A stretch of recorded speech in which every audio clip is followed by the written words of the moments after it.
best intentions, he promptly fell asleep. When he awoke, he noticed to his chagrin that someone had been in and taken his clothes away. New clothes were laid across a chair. He decided he'd better finish up before anyone else intruded. First, he washed his face again and rinsed his eyes before he got soap in the water. Then, using the soap and scrub brushes, he scrubbed himself from head to toe, cleaning out the wound on his leg as well as he could. It looked like a clean cut and not too deep. It was hard to get out of the water. Despite the fire on the hearth, the room was chilly. He climbed out and wrapped a towel around himself. As if by signal, the bathing girls burst back through the door, bringing warm towels to dry him off with. This time, Ash submitted. He was too tired to resist. "You look much better, sir, without that layer of dirt," the smaller girl said approvingly. She ran the tips of her fingers over the muscles on his chest, raising goose flesh. "We don't see many men who work with their backs for a living. It looks well on you, and you've a fine backside, too, if I may say so. It's all muscles, not like them who sit all day. He has a nice front side, too," the bigger girl said, elbowing the smaller one. "That's a fancy neckpiece you got on," she said, reaching for his amulet. "Don't touch that!" Ash yanked it out of reach. "I wasn't going to steal it," the girl said, pouting a little. "How did you cut your leg, then?" the small girl asked. "Looks like a bad gash."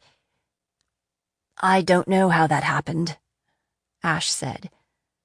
They had a basket of fragrant lotions and ointments that they wanted to use on his burned face and the cut on his leg, but he refused. He thought of asking for his remedy bag from the stables, but then remembered that it was likely either burned up or lying somewhere in the maze of passages in the cellar. The servants finally left him on his own to get dressed. The clothing that had been left for him consisted of small clothes and a tunic and trousers in a soft, plain-woven fabric of a dark brown color, like bark.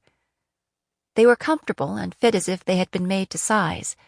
There were soft brown boots also. He wondered what had happened to his old clothes, in case he was expected to give these back when his audience with the king was over. He padded barefoot to the door and opened it a crack. The bathing girls were gone, but 2 blackbirds stood just outside. They both turned and looked at him, hands on the hilts of their swords. He closed the door and sighed. He sat down in one of the chairs by the fire, feeling trapped and helpless, and half sick and hungry and dead tired. It would take a while to recover from healing Haman, and in the meantime he'd be close to helpless. "Well, Sulhan," he thought, "you were hot to get into the palace, and here you are." Maybe when he had a little power on board, he could take advantage of it. He lay down on the bed and was almost asleep again when he heard voices raised out in the hallway. This went on for a few minutes, some kind of argument, and then the door opened. It was Lila, still wearing the clothes she had on in the courtyard, a white blouse, black skirt, and deep blue overdress with a laced bodice. Ash sat bolt upright and swung his legs over the side of the bed, suddenly wide awake. Lila put a finger to her lips, closed the door, waited a minute, and put her ear to it. Then she circled the room, poking behind draperies and tapestries, and looking under the bed. She crossed the room and stood over him, hands on hips, and said, "Have you lost your mind, princeling? It wasn't enough that assassins tried to murder you in your bed. I saved your ass, and this is the thanks I get? You turtle my wine and come straight here so they can have another go?" One thing you had to say about Lila. She knew how to launch an offense. Ash just looked at her and said nothing. He was no wordsmith, but experience had taught him that silence was often the winning hand where Lila was concerned. "Well, what the hell are you doing here?" She held his gaze for a moment or two, as if that might get her a response, then began pacing back and forth next to the bed. "What were you thinking, using magic in the middle of the courtyard? I know you're a rum healer, but you couldn't let somebody else be the hero this one time?" "If I had, Haman would be dead," Ash said evenly. That's beside the point, Lila said, likely because she knew it was true. Nobody expects you to sacrifice yourself to save somebody else. I'm the reason he got burned, Ash said. I had a certain obligation to fix him. Lila stopped pacing and swung around. What are you talking about? Never mind, Ash said. The less information he divulged to Lila, the better, until he figured out her game. Why are you here? Aside from badgering me, I mean. I'm supposed to ask you if there are any herbs or remedies you might need beyond the standard sort, so I can be on the lookout for them. I mean, why are you in Arden's court? Is this where you've been spending your summers? Cozying up to the King of Arden? You could have mentioned that the two of you were friends. For a moment, Lila had no comeback. We're not friends, she said, avoiding Ash's eyes. I'm here on business. What kind of business? None of yours. I'm not accountable to you. Who are you accountable to? Myself, Lila said. Maybe you're the one that gave me up to the Darians at Odin's Ford. Right, she said, staring up at the ceiling. And then I turned around and rescued you. You know women, changeable as a day in April. Sometimes we just can't make up our minds. Maybe you figured you'd collect twice, once from the Darians for outing me, and once from my mother for bringing me home. Lila went back to offense. You're not planning to do something rash, are you? Such as? Such as trying to kill Montaigne. Do you think nobody's thought of that before? Do you think professionals haven't tried? You're an amateur, Sulhan. Don't let the fact that you're a wizard make you overconfident. This king is surrounded by mages, and he wears a clan-made talisman night and day to protect against magical attacks. Bellamy was right, Ash thought. Good to know. He employs a taster and takes antidotes against common poisons on a regular basis. What about uncommon poisons? Where does he get the antidotes? Lila released an exasperated breath. I should save myself a lot of trouble and hand you over to the king. I'm sure he'd offer a rich reward. Instead, I've got to find a way to get you out of here, which won't be easy now that His Majesty is all smitten with you. She began pacing again. I don't have time for this. I missed the part where I asked for your help, Ash said. Why do you care so much? You don't have anything on the table, as far as I can see. All I want for you is to go about your business and leave me alone. I would love to take care of business, Lila muttered. And I don't need an entitled runaway wizard blue-blood princeling mucking it up. No problem, Ash said. Stay out of my way, and I'll stay out of yours. Huh, Lila said. We'll see. You'll find it's hard to stay out of anyone's way in this place. 22. Homecoming. To Jenna's surprise, Karn and his blackbirds didn't bother to bring in a healer to treat the wound just below her ribs. Karn treated it himself, packing it and wrapping her middle in linen bandages. It stopped bleeding almost immediately and turned icy. At first, she worried that it wasn't deep enough to kill her, but the way Karn barked orders at everyone told her that he thought it might be. They left her in her bloody fortune-telling clothes, wrapped her in furs, and bundled her into a closed carriage with 3 blackbirds and Karn inside, and more up top and riding alongside. It was snowing heavily and bitter cold. They'd taken her dagger, but she still had the pendant at least.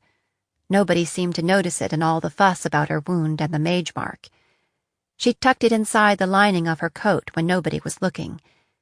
She slid a finger in and touched it now and then, wondering how long before that was taken away, too. With any luck, she'd be dead before they took it. At first, she struggled and kicked, and once almost threw herself out of the carriage while it was moving.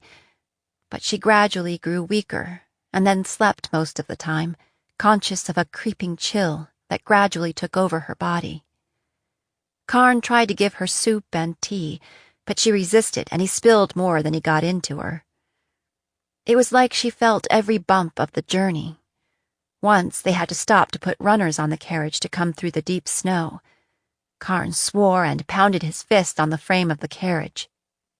She heard soldiers over her head, shouting travelers off the road.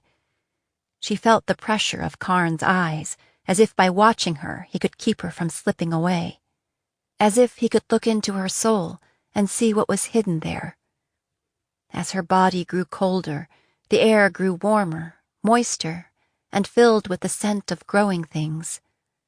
She didn't know how long they were on the road, but finally one day, as she lay between sleep and waking, she could hear sounds outside the carriage that told her they were in a city. She heard the horses' hooves striking cobblestones and dogs barking. The familiar stench of coal fires burned in her nose, and people were shouting at each other the way they do when they are packed close together. She heard the sound of temple bells overhead. It must be almost solstice, she thought hazily. Perhaps they're taking me somewhere for the holiday. The thought made her smile. It was a large city, because it was another hour before they clattered across a bridge and into the stable yard at the palace. When they opened the door to the carriage, she could smell horse dung. Or was it the river? She knew she must be in Arden's court, the city of her birth. Or, at least, the city where her grandmother had handed her over to the only parents she'd ever known, along with a ruby-hilted dagger and a warning. She wondered if she would find any answers here. She was surprised that they would bring a Delphian patriot this far south to wring answers out of her. Maybe with Claremont gone, they were short of help when it came to torture. They wrapped her up again, and Karn himself carried her into the palace. His face looked haggard, furred with a stubble of beard. On her back as she was, she could see the frowning stone facade stretching above her as she passed beneath it, and the night sky beyond, stained sallow by the lights of the city. 23. The King's Healer. Ash had no idea what time it was when they brought in his breakfast, but it seemed that he'd just laid down his head when he was awakened by the bang and clatter. He took the arrival of the servant as a sign that his audience with the king was scheduled for an early hour, so he reluctantly rolled out of bed. He ached all over, and he still had his cuts and bruises, but he was clean and alive, and he could see, even in the dim light of the banked hearth. That was something to be grateful for. Despite his weariness, he hadn't slept well. Lila's words kept running through his head. "You're an amateur, Sulhan. Don't let the fact that you're a wizard make you overconfident." He'd been ready to attack the king in the barn after Crusher went down, without knowing that he wore a talisman. And then he'd all but lost his temper in the courtyard after healing Haman. He'd have one chance at the king, if he was lucky. He had to make it count. Now that he was in the palace with so many eyes on him, he needed to play it smart. He washed his face using the basin and the mirror. The sunburned look was fading, and his eyes were a little clearer. He pulled his new boots on, being careful of the gash in the back of his leg. They fit perfectly. He ran his fingers through his hair, roughly distributing it, and he was ready. Breakfast was porridge and sliced fruit. There was no bread. He supposed the destroyed kitchen might affect meal preparation in the palace for a while. Ash thought of Haman, wondering how he was doing, and where they had taken him. What had the bakers seen? Had they asked him any questions? Despite his worries, Ash was ravenous, as he always was after a difficult healing, and he ate heartily. All through breakfast he gripped his amulet, feeding it the trickle of power that was all he could manage. Soon he'd have enough to do some real damage. He was just finishing eating when he heard a commotion in the corridor. His door flew open, and 6 blackbirds poured into the room. They were all mages, all collared, and they seemed to be on a mission. One of them shut the door and put his back against it, while the other 5 surrounded Ash. He grabbed for his amulet, but 2 of them pinned his arms before he could touch it. Panic flickered through him again. Had the Darien brother survived after all? Had they come to take him down to the dungeons? Worse, had Lila betrayed him? "Relax, boy," one of them said. "There's no point in fighting it. You'll get used to it after a while." He dug in a carry bag and pulled out a silver collar inscribed with runes. Ash recognized it as one of the flashcraft collars made by the clans during the Wizard Wars, now used by Arden to enslave the gifted. Maybe it was useless to resist, but Ash refused to go quietly into bondage, so it took all 5 of them to pin him to the floor and fasten the thing around his neck. If he'd had more magic on board, maybe it wouldn't have happened at all. By the end, one of the gifted blackbirds had a bloody nose and another a purpling eye, and Ash had a collar around his neck. He crouched in a corner like a wolf at bay, exploring the thing with his hands. He found the catch, which seemed to be welded shut now. He could feel the engraving under his sensitive fingers. It was a wide piece, and he found he had to keep his head upright, or it would bite into his chin or his collarbone. The blackbirds watched him with varying degrees of sympathy, depending on how they'd fared in the wrestling match. Some wouldn't look at him at all. The mage who'd brought the collar extended a hand to help him up. After a moment's hesitation, Ash took it and stood. "How does it work?" he asked. "Does it make it impossible to use magic or what?" The mage shook his head. "They want to take advantage of magery. That's the whole point. So they need us to be able to do spellcasting. Here at court, the collars prevent us from using attack magic and killing charms. That's the main limitation." "Do they work on their own, or does somebody have to activate it?" "They work on their own. General Khan has some mage masters who oversee the program and can change the settings when we go into the field. What triggers it, the nature of the charm or the intent? Trying to figure out a way around it, are you? Good luck." The mage stuck out his hand. "I'm Mark Desjardins. Call me Mark." "Adam Freeman." Ash paused. "You're a southerner, right?" Mark nodded. "There are mages in the south, though the Church of Malthus would like to pretend otherwise. For centuries we've been able to survive, as long as we keep our heads down and our magic to ourselves, until King Gerard found a use for us." He tapped his own collar with his forefinger. "Out in the field, these can be used to track our movements, to control our use of attack magic, and to direct our behavior in battle. They're also used to torture or kill a mage that misbehaves." "Define misbehaves," Ash said. The mage snorted. "A mage who doesn't follow orders, who tries to escape, who fights back. As long as you do what you're told, they pretty much leave you alone." Ash saw then that the flesh around Mark's collar was thickened, rough, and badly scarred, as if it had been repeatedly burned in the past. Mark noticed him staring. He smiled crookedly and ran a finger under his collar. "I used to misbehave a lot," he said. "We'd better go. The king is waiting." They walked back toward the center of the palace, the council chambers and the king's apartments. The guards had to slow their pace to match Ash's faltering gait. Despite the hour, there were many people about, most of them servants. He didn't draw as many stares as before, because now he was clean and clad in the bark brown of the healers. It seemed the King of Arden liked to sort people by colors. His escort stopped before a door that looked much like any other, except that there was a brace of the king's guards standing in front. "Prepare to kneel to the king, healer," the outside guard muttered, giving him a rough push through the doorway. Mark followed him in.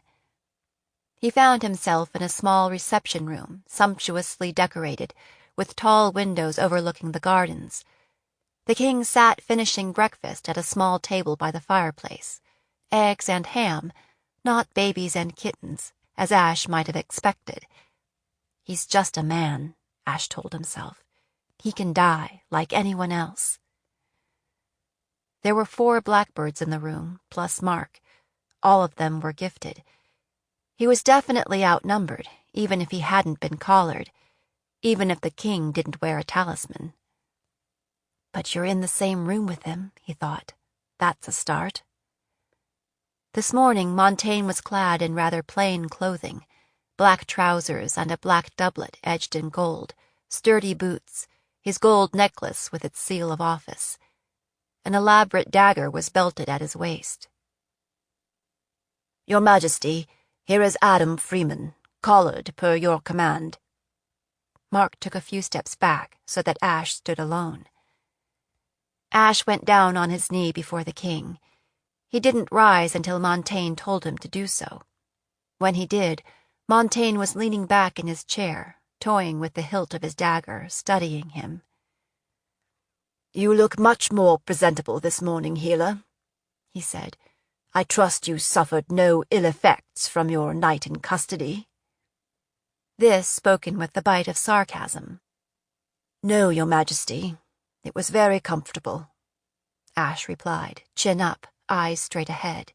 With some effort, he unclenched his jaw. Montaigne's lips twitched. "Shall I assume that you were reluctant to take the collar?" "Do you blame me?" "A necessary precaution. It shouldn't interfere with your abilities, as long as they are employed in the interests of the crown. Should you stray from that, you will be punished." "So I'm told, sire." "Since the clothes appear to fit, ask Desjardins to have another set made, so you can wash them now and then." "Thank you for the clothes, your Majesty. They are much finer than the ones I had." Montaigne raised an eyebrow and straightened his lace cuffs. "It appears a night in the palace has improved your manners as well as your appearance." "I apologize for my behavior last night. I wasn't myself, as often happens after a difficult healing." The king's eyes narrowed, as if he weren't entirely convinced by this performance. "I am glad to see that you have recovered your good sense." He paused. "I was impressed with what you did with the baker last night. I have a number of skilled healers at court, and I've never seen any of them heal a man so damaged so completely. And without the use of herbs or tonics." "Herbs and tonics are helpful, your Majesty," Ash said, "but I hadn't any." "No, you hadn't." The king pulled at his earlobe. "Mages have been an integral part of our military for years. Until now, I had not considered the advantages of using them in the healing service. Selectively, of course. So, I'm offering you a new position, beginning today. I would have you join my guild of healers." So, after weeks of waiting, Ash would finally have the access he'd sought in the beginning. But it came at a price. He brushed his fingers over the collar. It was already becoming a habit. Sometimes he imagined it was cutting off his air. "Thank you, your Majesty," he said. "Merrill is my master healer. He'll put together a kit for you. Any supplies you will need, any herbal preparations and tonics you favor. We ought to be able to provide most anything. If there is a specialty item you need, not commonly available in the realm, address it with Barrowhill." "We've already had that conversation, your Majesty," Ash said. "Desjardins will explain what we expect from mages who serve the crown." King Gerard gestured to Mark, standing just behind Ash. "Escort Freeman to the healer's quarters and introduce him to Merrill. Tell him to find the boy space with them." The healers were housed in a quiet part of the palace that opened onto the service gardens. There was a small library just off the hallway as well, lined with herbals and apothecaries and surgical texts. Ash made a mental note to return there. He had seen more new books to tempt him in 2 days in the palace than he had seen in the last 6 months. As they walked, Mark filled him in. The infirmary served mostly the palace staff and lower-level officials, whose quarters would not function well as a sick room. The nobility who fell ill usually insisted on being treated in the privacy of their own quarters. The infirmary was small, but bright and airy, with a tiled floor and whitewashed walls, and 6 beds lined up against the walls. Everything looked clean to Ash's critical eye. He found most hospitals to be deadly places to be avoided at all costs. Only 1 bed was occupied. Ash could see the bulk of a large man under the blanket, apparently asleep. The attendant went to find Master Merrill. While they waited, Ash made a wish list for his healer's kit. It turned out that he had plenty of time. The master, when he finally appeared, was a tall man with thinning hair and a weak chin, clad in the same drab colors as Ash. Although he was not especially heavy, there was something soft and yielding about him, as if he never did any significant physical work. He made no attempt to hide his irritation. "Now, what's all this about?" Merrill looked them over and chose Mark as the one in charge. "I am in the middle of a complicated extraction, and I don't care to be interrupted." "This is a new healer, Adam Freeman," Mark said, nodding at Ash. "Healer? I choose my own apprentices, and I don't know this boy." He looked Ash up and down, his face a storm cloud. "Where did you steal those clothes?"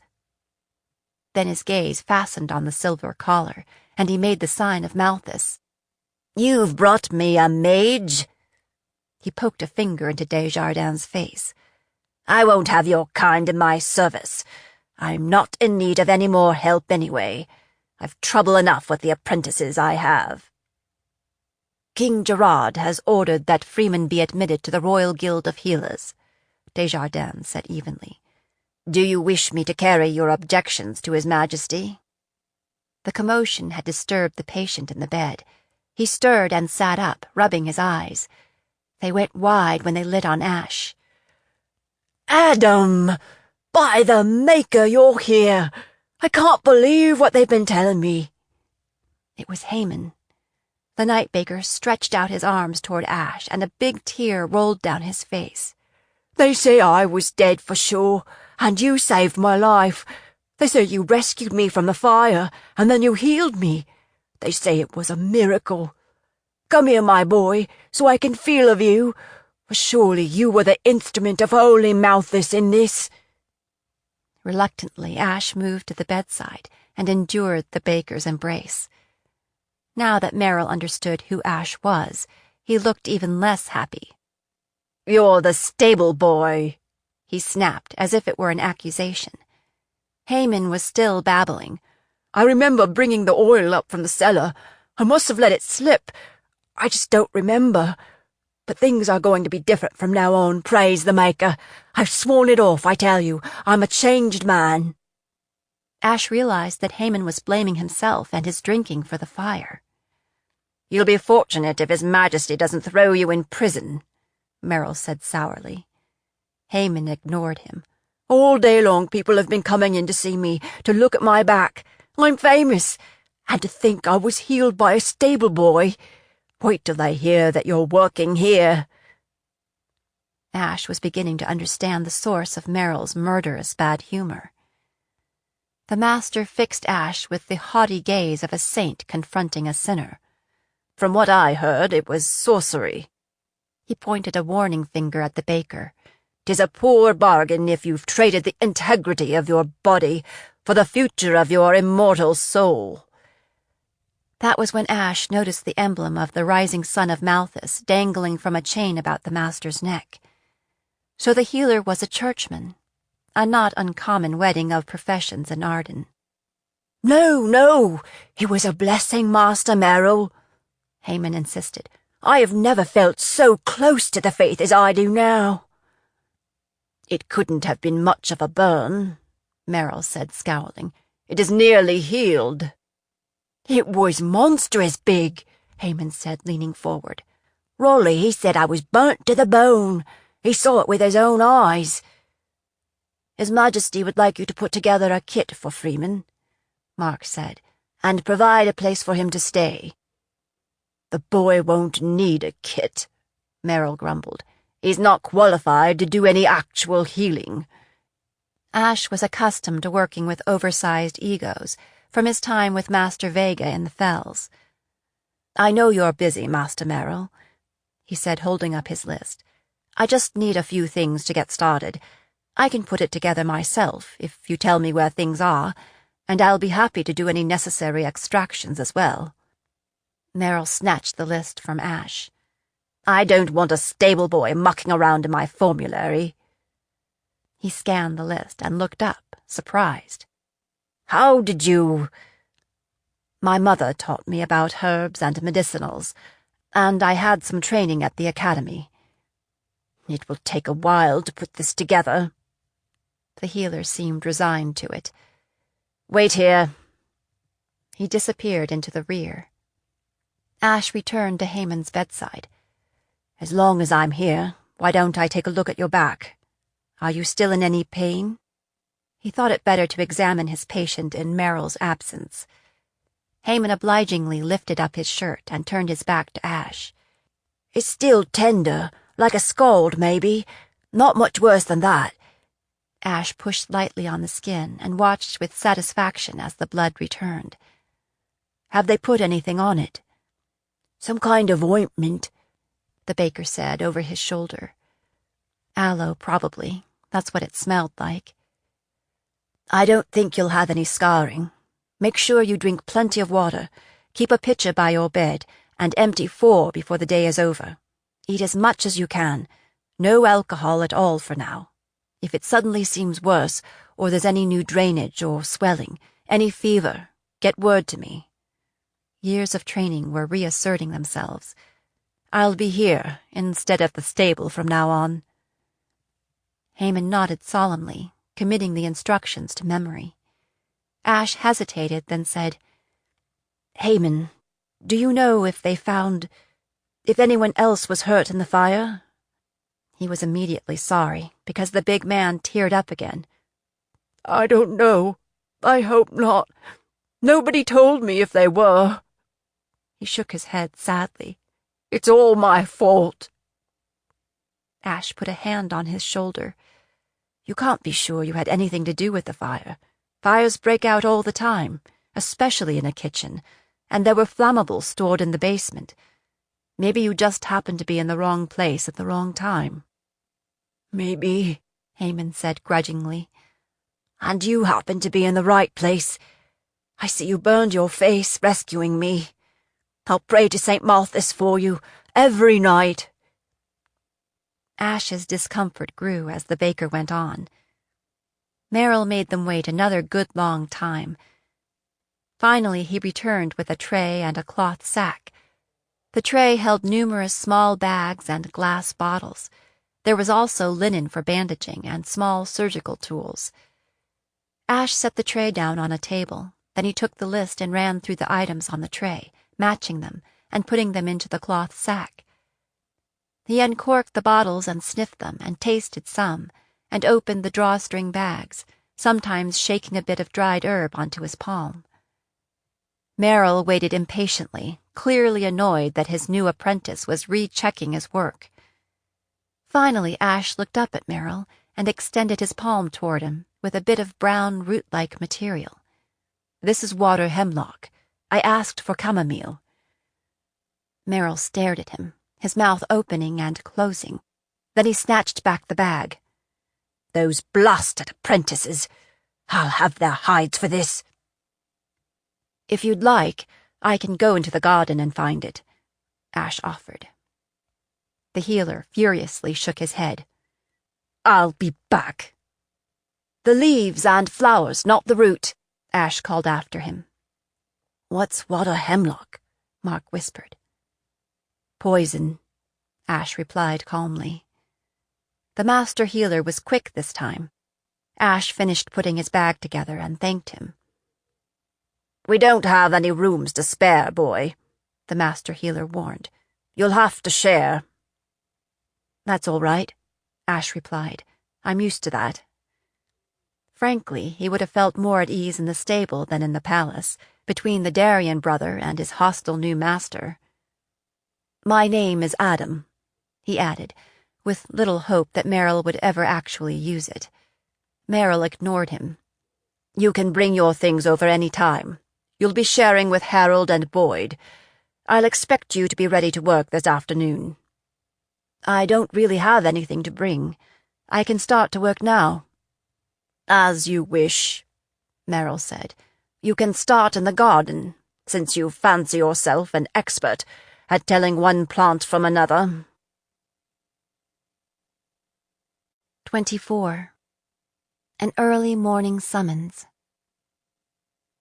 Ash shared a tiny room in back of the extraction laboratory with 2 other apprentices, both much younger than him. Harold and Boyd seemed surprised to be teamed with someone who was nearly grown.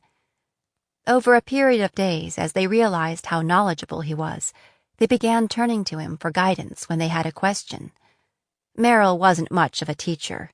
He seemed to be threatened by anyone with a smattering of talent or skill. Ash was happy to help them, but only when Merrill wasn't around. The apprentices were expected to clean the extraction lab and set up materials for the master healers. When the lab was in use, their sleeping room was almost unbearable because of the odors, so Ash spent very little time there. Since the healers' quarters were out of the way, it was more difficult to keep track of events in and around the palace, but Ash was just as happy to lay low, in case more Darien brothers came looking for him. After days passed and there was no sign of them, he began to relax a little. It was possible the priest who'd spotted him had kept it to himself, not wanting to share with his brothers. Ash had hoped that a position in the healing halls would give him better access to the king, but that didn't happen. When he asked Harold and Boyd who took care of the king, they said Montaigne hadn't called for a healer since they'd been there. "He's never sick?" Ash asked. "If he is, he don't call on us," Harold said. The nobility, including the Ardenine Thanes, were treated in their own quarters by the master healers. Apprentices often went along to assist, but Ash was never invited. The other healers gave him a wide berth, making the sign of Malthus if he got too close. Much of Ash's assigned work consisted of cleanup, the harvesting and drying of plants, the chopping of roots and grinding of herbs with a mortar and pestle. Tasks he'd been doing for Taliesin since he was 12. Sometimes he was allowed to pour off and label extractions after they were made. He suspected that Merrill didn't want to give Ash another chance to demonstrate what he could do. Once Haman was released from the infirmary, however, there came a steady stream of servants, soldiers, and minor officials with illnesses and injuries, asking for Adam Freeman. Apparently, now that the baker was on the loose, he was spreading the good news. Master Merrill's annoyance was tempered by the fact that he had no interest in treating the riffraff. Eventually, a patient was admitted with dysentery, and Ash was assigned to bathe the unfortunate and change his bed. Merrill seemed to delight in finding menial tasks to keep him busy. So, unless the King of Arden needed his toenails trimmed, they were unlikely to meet again. Ash had retrieved his death-dealing formulary from the stables. He hid it carefully under a stone in the garden and protected it with a charm. He was at a loss for how to use it. He could tamper with the food down in the kitchens, but there was no guarantee any of it would make its way to his target. The king had a taster. Those who shared the palace with him did not. Innocent people would die, the kitchen staff would pay the price, and the king would go on living. The same applied to the herbs and medicinals in the healer's formulary. Unless he could get his hands on an order specifically for the king, he was unlikely to succeed by that route. Taliesin always said that using poison in a crowd was like shooting a bolt into the sky, not knowing where it would land. Anyway, Merrill kept a hawk's eye on Ash, waiting for him to make a misstep. Ash had no doubt that any problem would be laid directly at his door. One morning, about a fortnight after Ash had moved to the healer's quarters, He was setting up and labeling the solvents and diluents, using the compounding recipes while the two younger boys gathered materials from the storeroom in the rear. Master Merrill was away, and the two apprentices were eager to tell him why. "Did you hear what happened last night?" Harold said, dumping an armload of herbs onto the table. "With Lady Estelle and all." Ash shook his head, distracted. He was counting out measures of willow bark. "No, I didn't hear." Lady Estelle was the king's current favorite, and Harold and Boyd were unrepentant gossips. Ash really didn't care who was carrying the king's chance child. "Last night the king all but climbed in bed with a viper." That caught Ash's interest. "A viper? How could that happen?" "From all I heard, it was a death-sting adder," Harold went on. "They're only big around as your little finger, but if one bites you, you're a goner." A snake was in his rooms? Harold shook his head. "Like I said, it was in the Lady Estelle's suite." Ash abandoned all pretense of working. "Was the king bitten?" he asked with a spark of hope. "I don't think so. King Gerard, he ran out of the room, shouting for his guard. 5 blackbirds went in and tore the bed apart looking for it, and finally killed it. Lady Estelle and all her ladies, they were hysterical." Ash sat down on the bed, heart thumping. "How do you know all this?" "Master Merrill took me with him to help carry. He thought he'd need help, what with 5 women all carrying on." Harold was beside himself with delight at being the bearer of such important news, while Boyd looked glum at being left out. "Master Merrill is treating the king?" "Ha, no danger of a cure there." Harold shook his head, as if Ash were a little thick. "Nah, I told you, the king, it's like he don't believe in healers. I mean the ladies. They was in a frenzy, and we had no ladies' tonic made up, so we give 'em enough brandy to put a sapper on his back. Then the king's guard, they come in, and they have at Lady Estelle and the ladies, asking 'em all kinds of questions, only they wasn't making much sense by this time, and the guard, they want us to sober 'em up again." Harold lowered his voice to a conspiratorial whisper. "See, they're thinking the snake was meant for the king." Who would want to hurt the king? Ash might have sounded a little sarcastic, but it went right by Harold and Boyd. Do they have any suspects? "Well, I don't guess they'd tell Harold if they did," Boyd broke in, eager to participate. "Well, after the guards left, Lady Estelle and her ladies were all in a panic because it seemed like the blackbirds thought maybe they was in on it." "Where was the king all this time?" "He went back to his suite, far as I know." Just then they heard a footstep in the hallway. Boyd and Harold hurried to look busy, thinking maybe it was Master Merrill. But it was Mark Desjardins. "Freeman, get your kit and come with me. The king has asked for you." Ash tried to read Mark's face, but got nothing. "He asked for me specifically." The mage nodded. Was it possible the king had been bitten after all?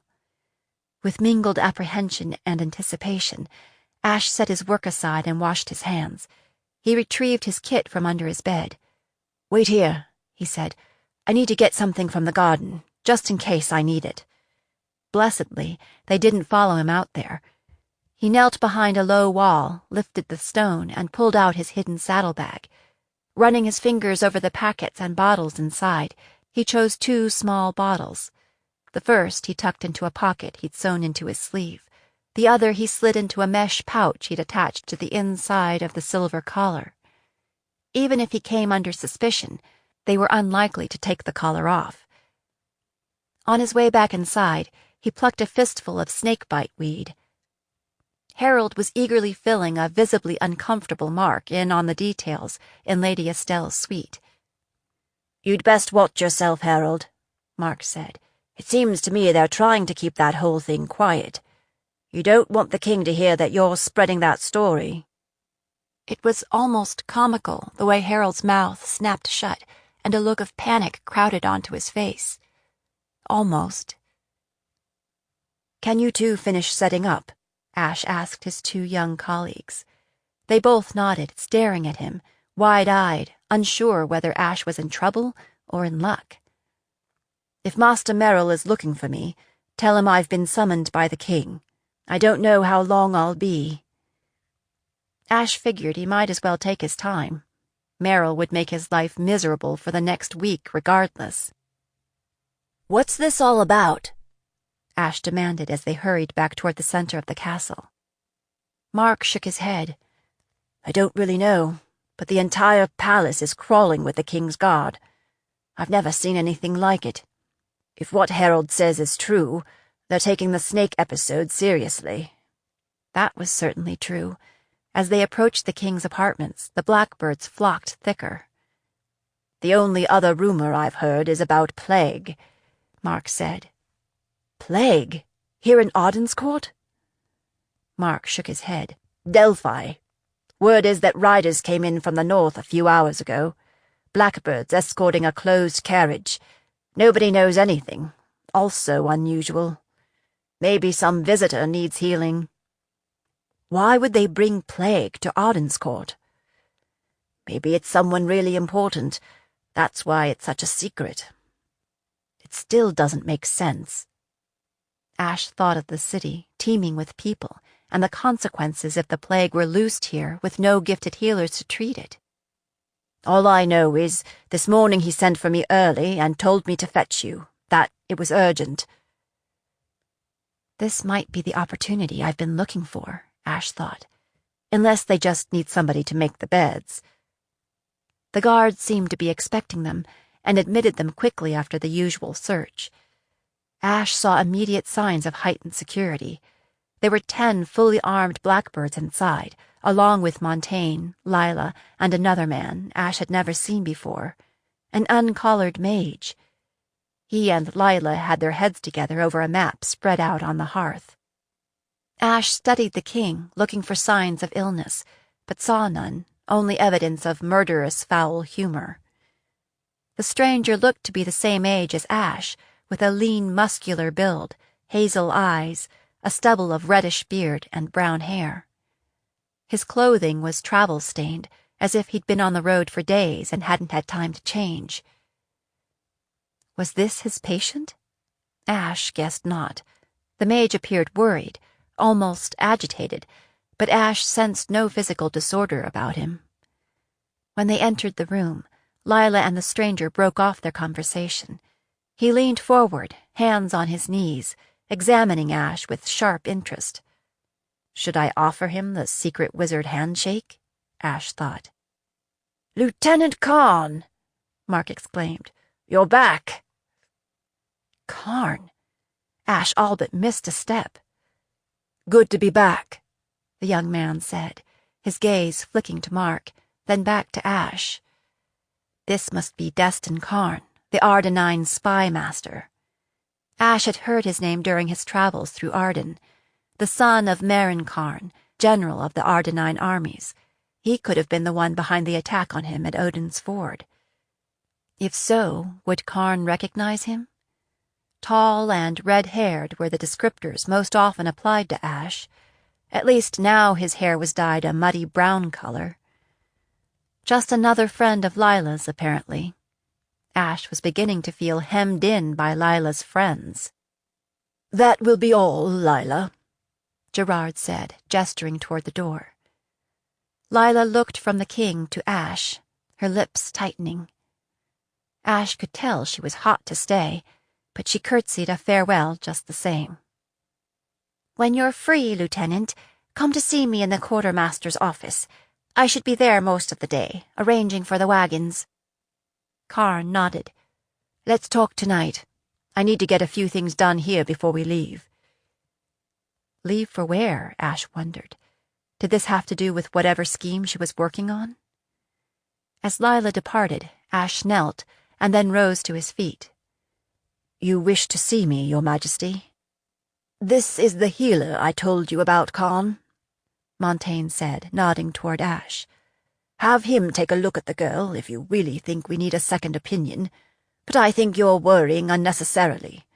Merrill said that she would mend, given rest and a little time. He offered to bleed her if need be. I would be pleased to examine your patient, Ash blurted. If you wish, sire.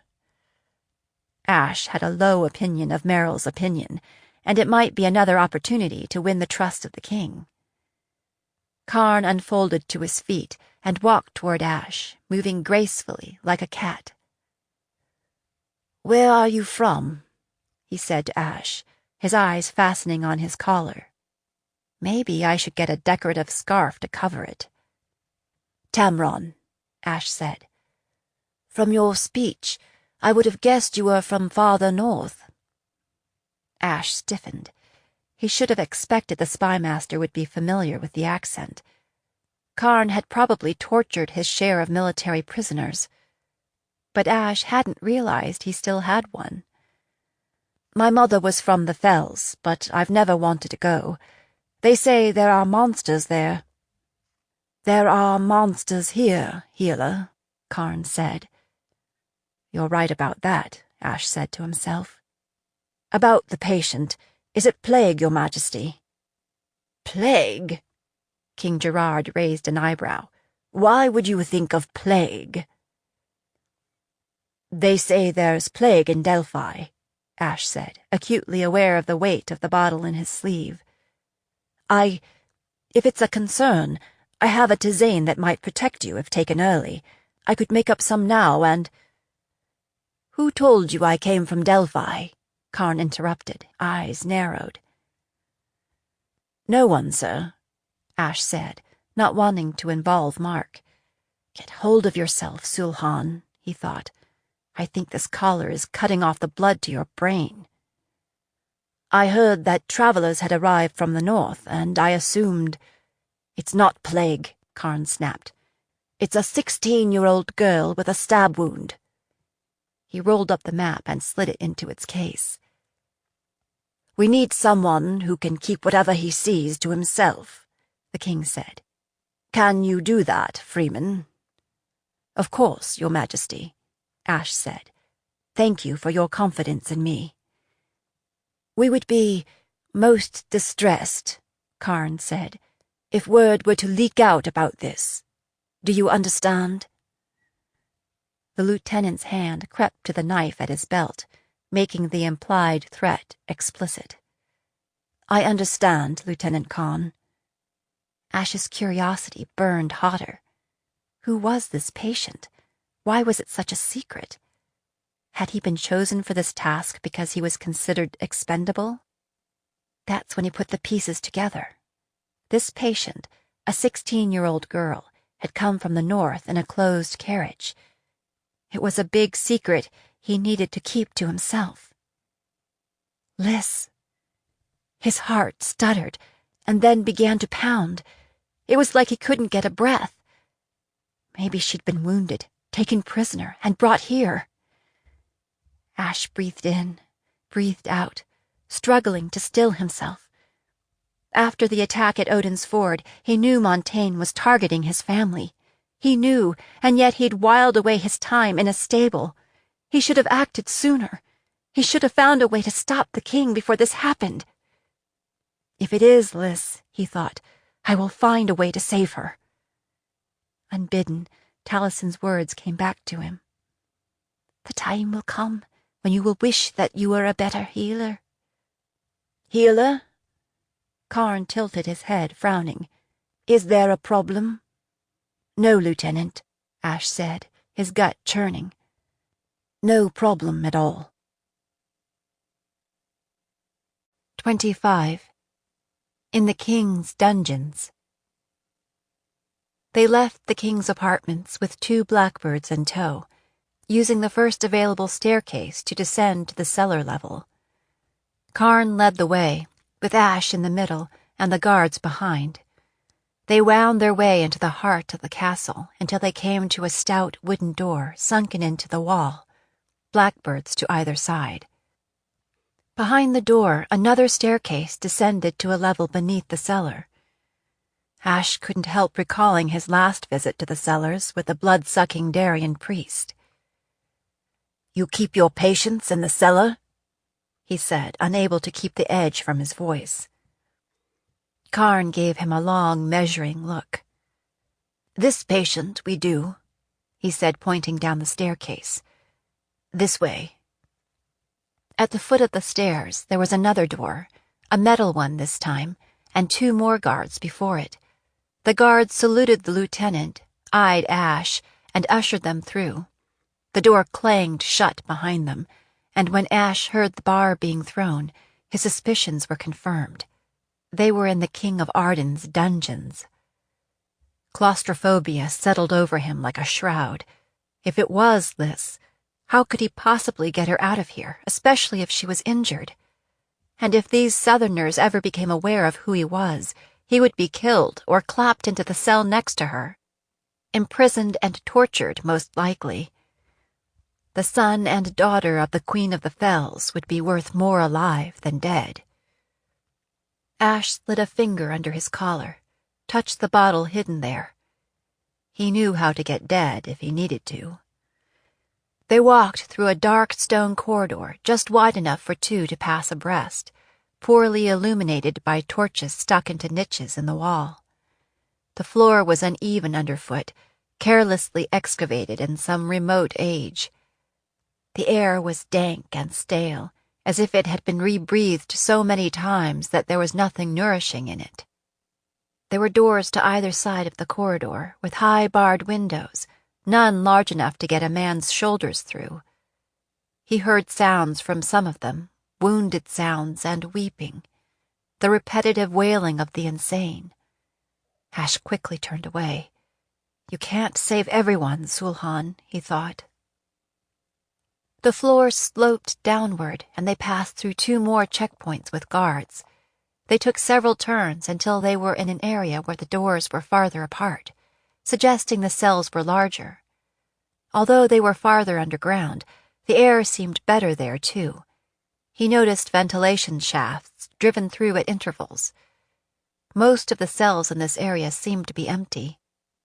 At the end of the corridor was a large circular room with a high ceiling and 3 doors set in the stone around the perimeter. At the far end of the room was a crumbling stone wall, stained and damaged by the wet, layered with fungus. Water trickled off it and pooled on the floor. Ash guessed that meant they were close to the river. There were 2 large stone slabs in the central room, leather straps attached with iron rings, stained dark from long use and indifferent cleaning. Wrought metal chains and pulleys and leg irons dangled from the walls. Ash didn't recognize the tools he saw there, but many of them bore an uncanny resemblance to medical instruments. The room stank of old blood, intentional pain, and terror. He took a deep breath, released it in a long shudder. "Nervous, healer?" Karn gave him a sideways look. "Feeling the damp is all," Ash said, his mouth ashy with fear. There were 2 guards stationed outside one of the doors in the far wall, a door with no window. This must be their destination.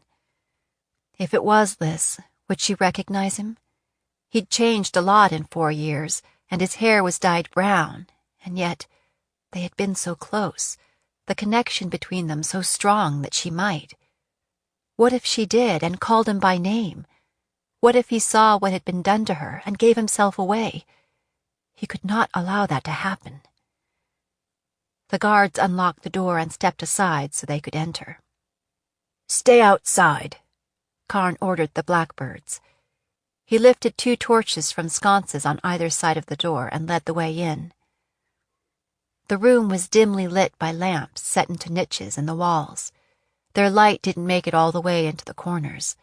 The cell was roughly 20 feet square, hollowed out of stone and emptied of furniture. The ceiling was higher than in the upper part of the dungeon. On the far side of the room, a low bed had been set up against the wall. There, on the bed, under a pile of blankets, someone was dying. That understanding slammed into Ash like a runaway horse, all but forcing the air from his lungs. Karn mounted the torches and sconces on the wall at either end of the bed. "Hello, Jenna," he said softly. "We've brought another healer for you." Jenna, not Liz. And when he looked at the girl huddled in the bed, he realized that she was a stranger. Ash all but crumpled to the floor, his relief mingled with confusion. If it wasn't Liz, then who was she? "Healer?"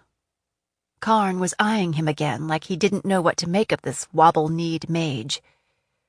The prisoner watched them warily as they approached, like an animal in a trap.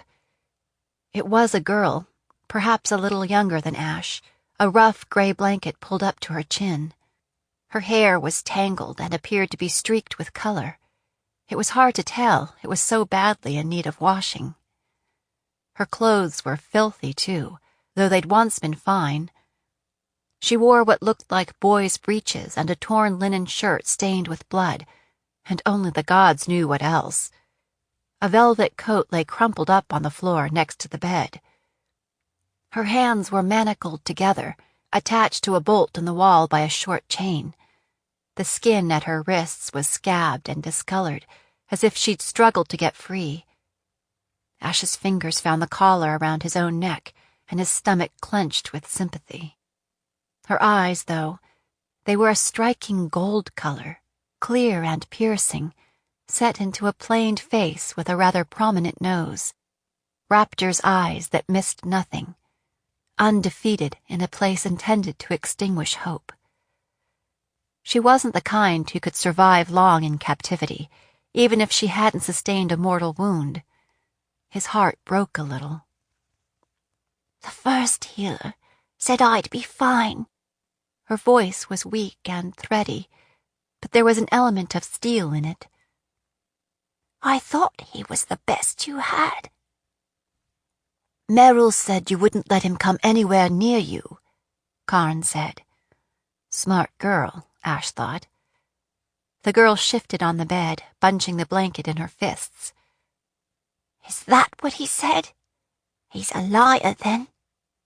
"Jenna," Karn muttered, as if frustrated. "Anyway, he said he didn't need to touch me. He could diagnose me by my aura." "Blood of the martyrs," Karn said through gritted teeth. "I'm trying to save your life." He gestured toward Ash. "This one is gifted." Jenna looked Ash up and down, and something like fear flickered in her eyes. "No," she said, licking her cracked lips. "He's too tall. I don't want a tall healer. Bring me someone else." She doesn't want a gifted healer, Ash thought. Is she worried that I might actually succeed in healing her? Or is she afraid that I'll ferret out secrets that she wants to keep hidden?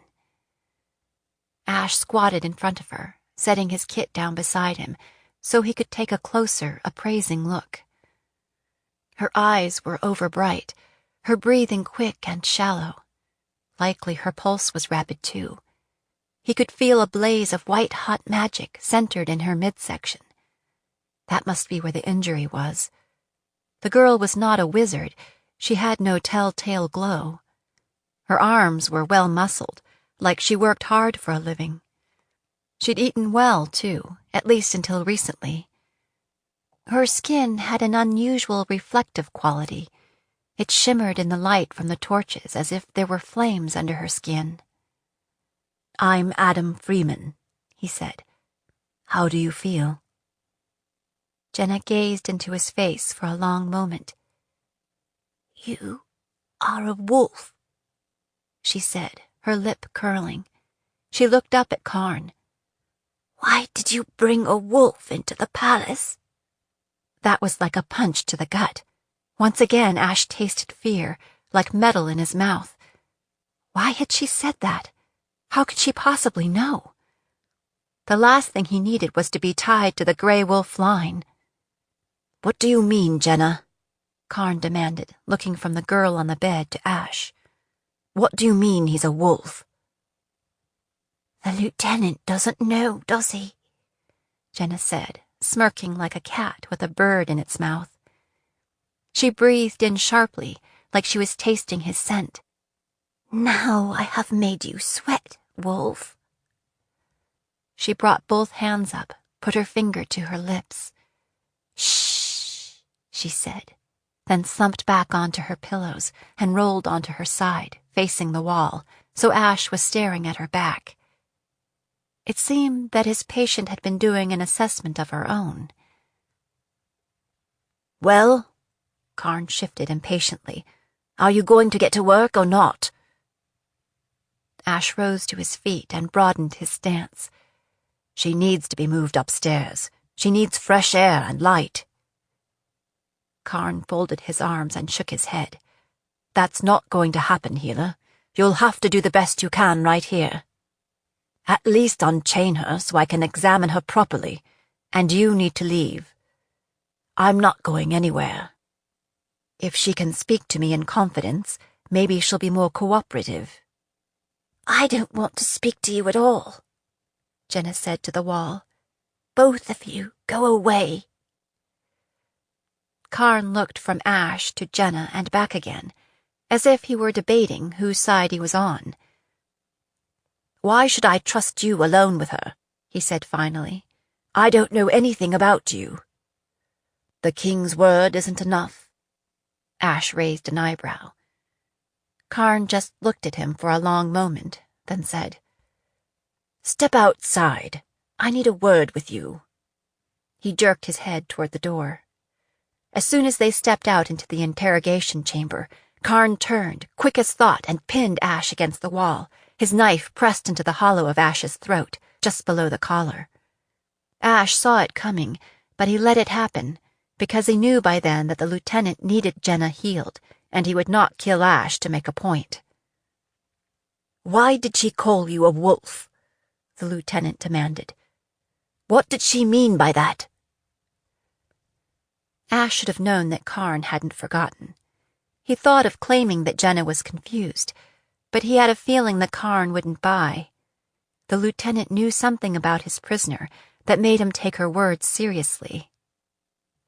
I'm not going to talk with a knife to my throat, Ash said, meeting Karn's gaze. It won't make any difference anyway. Karn stared at him for a long moment, then lowered the knife and took a step back. I think it means she's smart, Ash said. She wants to die, and she's afraid I might succeed in healing her where Merrill failed. If she can plant enough suspicion to make you pull me off the case, she'll get what she wants.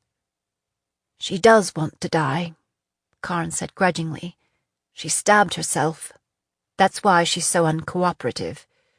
We need to keep her alive, at least until... We need to keep her alive. If she wants to die, Ash thought, then maybe I should let her. But he guessed it wouldn't be wise to say that aloud. If you want to keep her alive, then I'll need some answers from you. Karn frowned as if he were surprised to hear a healer snapping out orders. Such as? Do you have the weapon? For a few heartbeats, Karn seemed to be debating. Then, fumbling in his carry bag, he pulled out a dagger in a sheath and extended it, hilt first, toward Ash. Ash pulled the blade from its covering and looked it over. It was magicked, but the spells used were unfamiliar to him, like a fragment of song from a faraway place. It was still smudged with blood. Is this her blood? Hers and someone else's. Karn cleared his throat. Yours? No, one of the guardsmen in Delphi. He's dead. She killed him the night we found her. Is that why she's here? Because she murdered a guardsman? That's not your concern.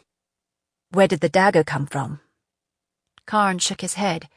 She had it on her person. He looked like he was going to add something else, then changed his mind. How long ago was she wounded? 5 days. How was it treated?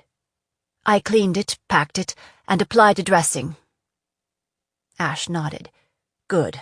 Did it bleed much?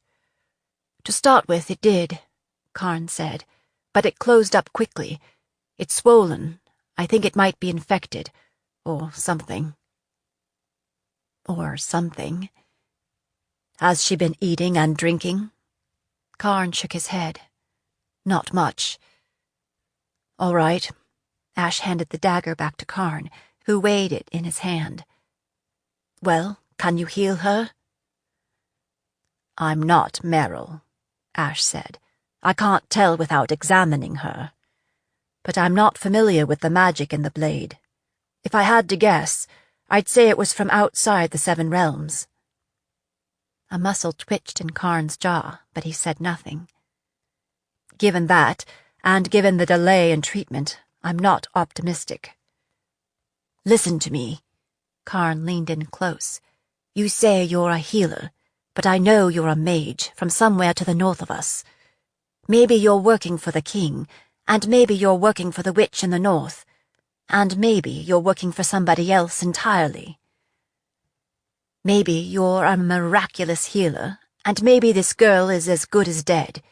But what you need to understand is that if she dies, it doesn't matter whether the king recommended you or not. It will be our fault, and we will both pay the price. I never expected anything less from His Majesty, Ash said. I'm one of only 2 people in the Empire who might possibly save her life. I'll do my best, whether you're watching me or not. But I might get some helpful information if you stay out here. It's up to you, but I'm going to need all the help I can get. 26. The Wolf Healer. So the wolf healer is supposed to be the kind one, Jenna thought, still staring at the wall. The one she might confide in after holding out stubbornly all this time. They played their roles flawlessly, bad lieutenant and good healer. Then they both went out the door to conspire together. Perhaps the boy was chosen for his looks. He was tall and well-built, with broad shoulders, muscular arms, and large hands, like a young predator coming of age. He wore the same brown clothing as the other healer, but he filled it differently. He had a long, solemn face, his coppery skin framing deep blue-green eyes that spoke of a mongrel ancestry. His hair was an odd, muddy brown, though, which didn't fit with his reddish eyebrows and the bit of stubble on his face. He was a mage. An aura of power framed him, a diffusion of light more brilliant than Karn's. That and the silver collar told her that he served the monster king. The gifted were never turned to healing, not in Arden. He's probably just another blackbird, someone with a talent for ferreting secrets out of the weak and gullible. When she glimpsed him out of the corner of her eye, she saw wolves. Gray wolves with razored teeth and brilliant eyes, loping across the blue-shadowed snow. His feral scent reminded Jenna of the witch wind that blew down from the Spirit Mountains during the cold moon. That must mean he's a killer, she thought. He's ruthless, that's all. She heard the door open, then 2 sets of footsteps crossing the room. Roll over, Jenna, Karn said brusquely, so I can unlock your hands. That surprised her enough that she rolled onto her back to look up at him. He reached across and unlocked the manacles from her wrist, allowing them to clang back against the wall. He stood staring down at her for a long moment, as if he wanted to say something, then left again, closing the door behind him. Meanwhile, the wolf pulled up a stool next to her bed and set a bag on the floor by his feet, making himself at home.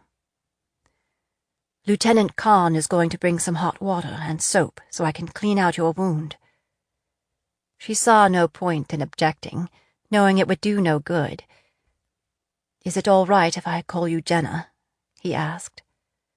If I can call you Wolf, she said. He scowled, gritting his teeth. Could you please call me Adam? All right, she said. I will try and think of you as a wolf called Adam. So, Jenna, Adam Wolf said, like he just had to try it out. What exactly happened to you? Why do you care? He seemed stuck for a moment. You're a person, he said finally. Well, this person wants you to go away. I can't do that, he said. He paused, and when she didn't have a comeback, leaned forward again. Tell me about the dagger. It seems to be magecraft. Where did you get it? Tell me about your collar, she said, pretending to look up at the ceiling, but watching him out of the corner of her eye. That's magecraft too. Does the king have a leash for you as well? It wasn't my idea, the healer muttered, scowling. So we have a bond, you and I, both being leashed by the king, and now I'll reveal all my secrets. Is that the idea? He shook his head, his jaw tightening as anger rose from him like mist. The wolf was like a tapestry. The surface he presented was calm, tightly woven, but underlain by dark threads of violence. I don't need to know all your secrets, he said. Just the ones that will help me do my job. For a healer, she said, still pushing, you have a very dark soul. He flinched back as if he'd been caught in a lie, and rubbed the back of his neck. One of my teachers once told me that healers stand astride the line between life and death. Maybe that's why.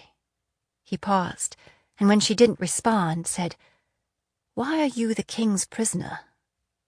They seem to think I blew up some stuff, and set fire to some stuff, and maybe gave away some secrets.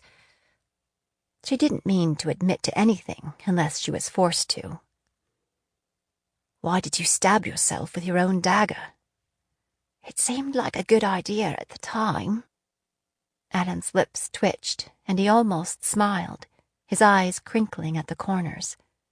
It looked good on him. Why is it so important to them to keep you alive? They don't want me to die before they torture me into naming some names. Then they'll execute me, which is why healing me is a waste of everyone's time. She stole a look at him. From the stubborn look on his face, she knew he wasn't going to cooperate. Thank you for answering my questions, he said politely. Now, I'm going to examine you. Don't worry, he said when she shrank back. This won't hurt. It's not complicated. His eyes met hers, catching and holding. With a slow, deliberate movement, he reached out and took both her hands, his fingers blazing hot against her frozen skin, his thumbs planted on the pulse points of her wrists. She tried to pull free, but his grip was too strong. She gritted her teeth, steeling herself against whatever magery he would use against her. At first, she felt only a gentle tendril of something, like a shaft of sunlight leaking through a canopy of cloud, warming her a bit. Then the channels opened between them, and images flooded through from both sides, brilliant, heartbreaking, the unvarnished truth, colliding and entangling and mingling so that it was hard to tell whose was whose, what was real and what was conjuring.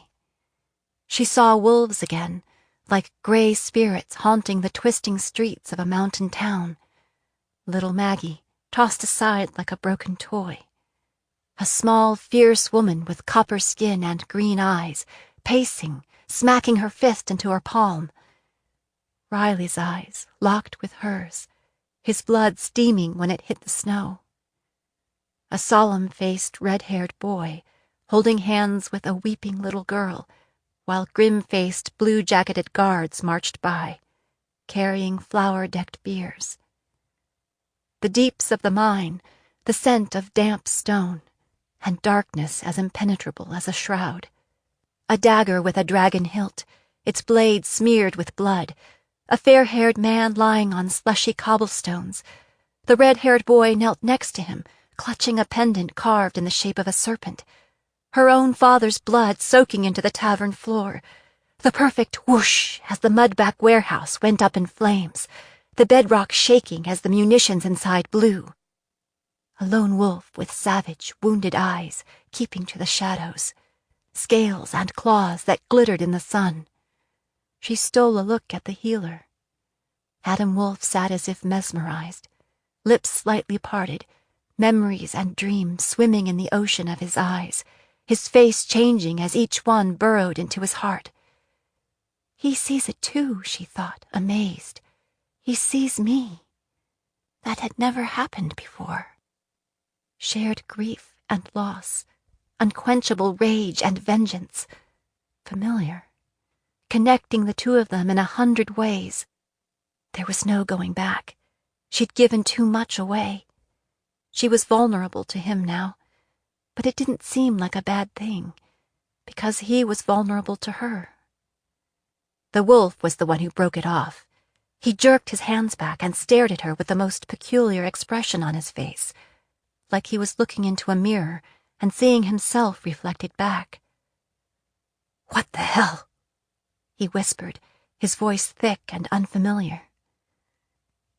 "You tell me, Wolf," she said, blotting tears from her eyes with her sleeve. "What the bloody hell?" She sank back into the bedclothes, trembling. How was that not complicated? Just like that, she was done sparring with the healer. In a world full of villains, she didn't have to know exactly who and what he was in order to know that he was not the enemy.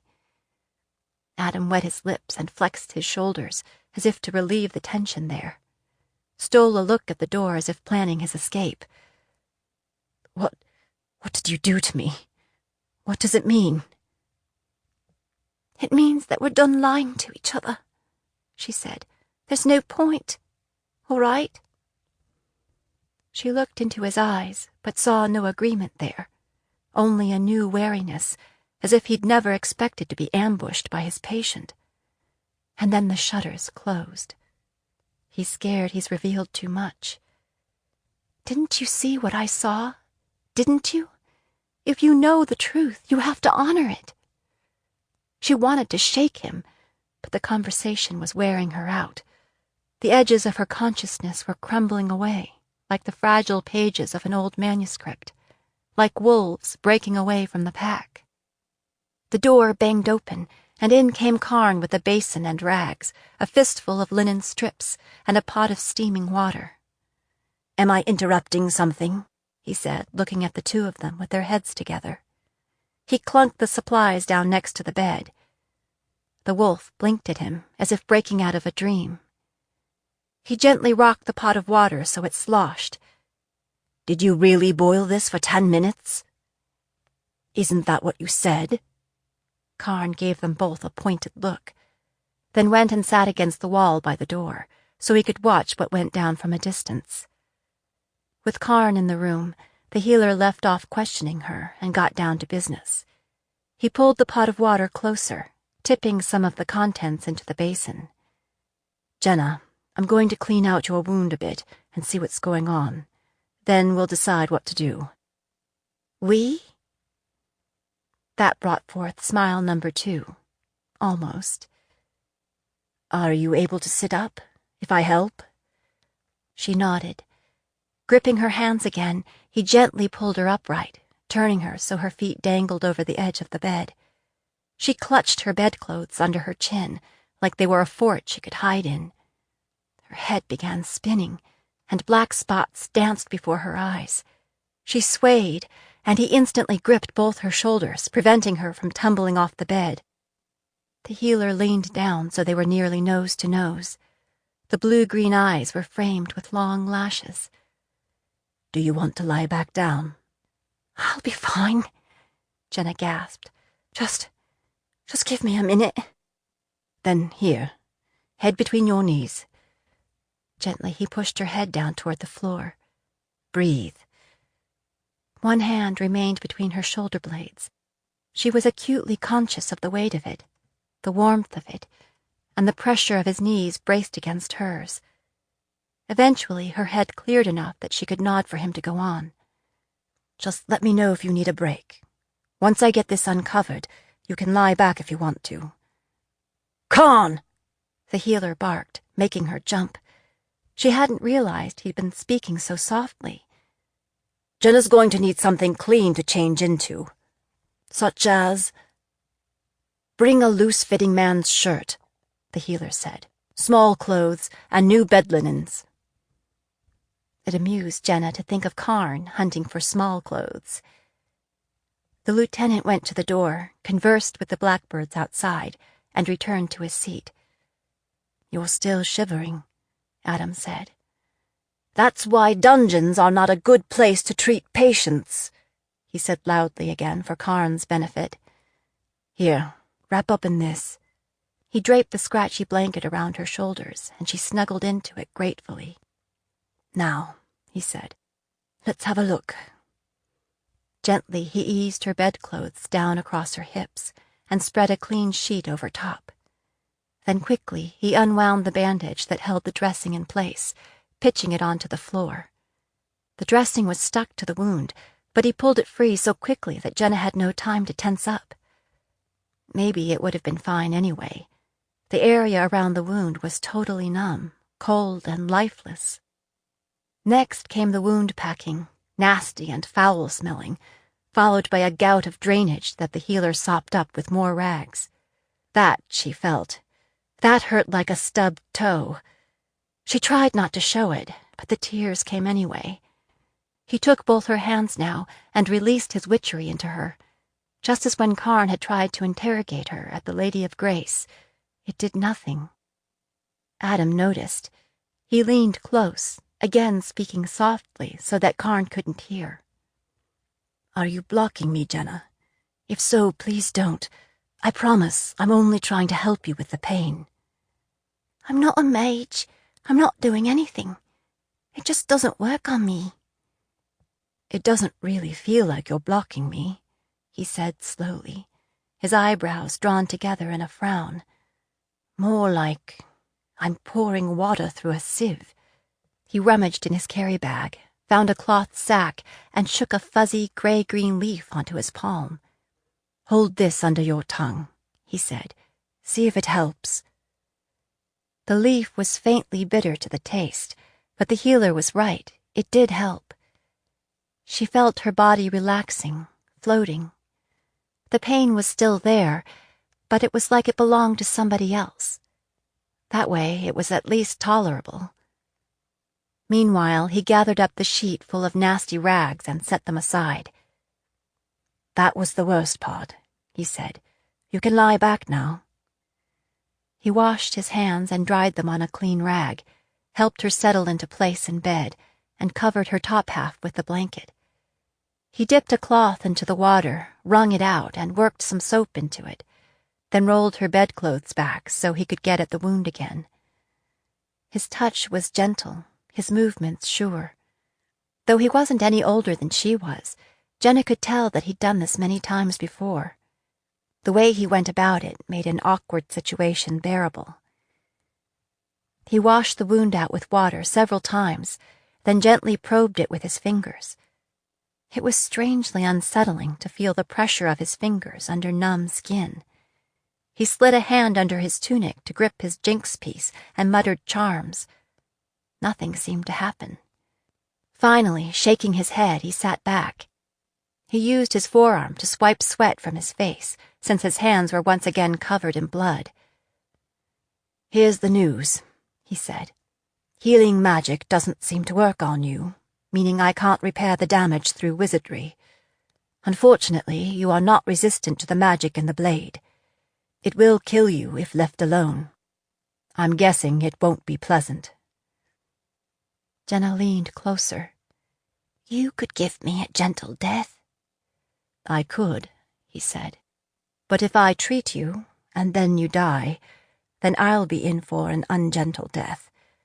I would need more information in order to decide whether to make that trade. What are you two whispering about? Karn demanded. She's telling me about working in the coal mines, the healer called back. How it's not for everybody, But if you survive, you get to keep on doing it. He's a smart-ass, Jenna thought. I like that in a person. Karn stood, picked up his stool, and carried it over to the head of Jenna's bed, then sat again, close enough to listen in. Adam washed his hands again. Jenna had never seen anyone so keen on hand-washing. "All right, Jenna," he said with a grim smile. "I've got one more thing to try. Let's both hope this works." Taking a deep breath, as if bracing for an ordeal, he placed his palm over the wound. She felt the tingle of magic against her skin, then a pulling sensation, as if he were drawing something out of the wound. It felt peculiar, like he was trying to yank her spine out through her navel. "What are you doing?"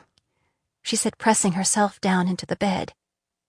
"I may not be able to heal what is already damaged, but I can draw the magic out and give you a fighting chance." She fixed on his face. Adam's eyes were squinted with concentration, and sweat beaded his upper lip as if he were calling on all the strength he had. It went on, until she felt as if she might turn inside out. This time, it made a difference.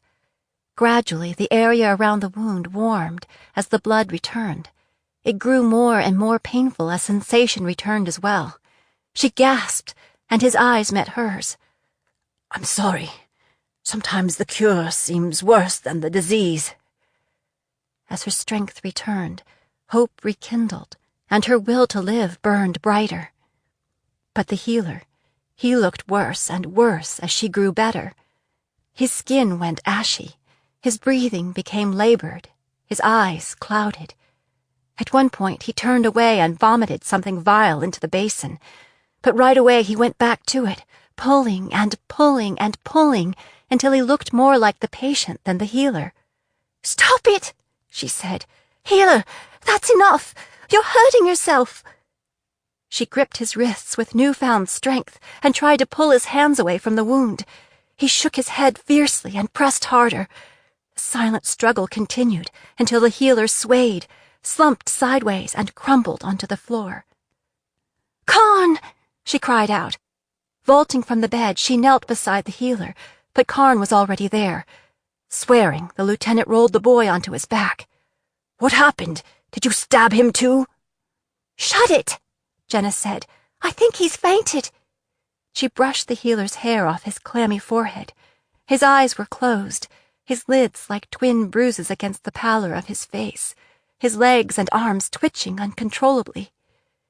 Squatting in front of him, Karn slapped him on the cheeks, at first lightly and then with more force. There was no response. Jenna gripped Adam's hands, chafing them, wishing she could somehow pull the deadly magic back, but she had no idea how. Reaching into the neckline of his tunic, she pulled out the jinx piece. It was the serpent pendant she'd seen in the healer's memory. She tried to wrap both of his hands around the pendant, but they fell away as soon as she let go. No, nobody else was going to die because of her. She glared at Karn. "You're a mage. Heal him." He shook his head, shrugging helplessly. "I don't know how." In desperation, she grabbed the water pitcher from a niche in the wall and upended it over the healer's head. Adam spluttered and coughed, batting at the pitcher with one hand. "I'm all right," he said. "Stop drowning me." He shook his head, spraying water everywhere like a dog. Jenna grabbed up a clean rag and mopped at his face. Now his hand found his amulet, and he hung on. "I've just got to learn to pace myself, is all," he said, licking his lips. "You've got to learn not to do stupid things," Jenna said. Karn sat back on his heels and looked at Jenna for the first time. "Well, well." He smiled faintly, a smile of relief. "You look better if he doesn't. You are a fine healer, Freeman. The legend lives on." Jenna sank back onto the bed, her fingers searching out the wound under her rib cage. Though it was still open, it no longer drew her attention like an icy boil, and the skin around the wound was hardening. Her head was clearer than it had been for days, and she was beginning to care that she was filthy. That's amazing, she said. She looked at the drenched healer. You're amazing. Then Adam smiled, a full-on, genuine smile that warmed her to the core. Maybe it was foolish.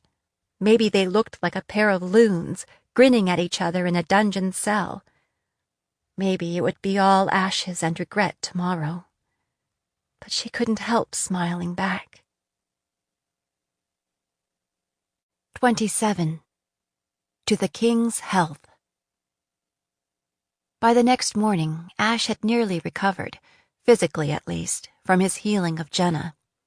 He had a depleted amulet and a major magical hangover, which wasn't improved by the tongue-lashing he received from Master Merrill for leaving his post the day before. "What do you mean disappearing yesterday and leaving all of your work for Harold and Boyd to do?" Merrill demanded.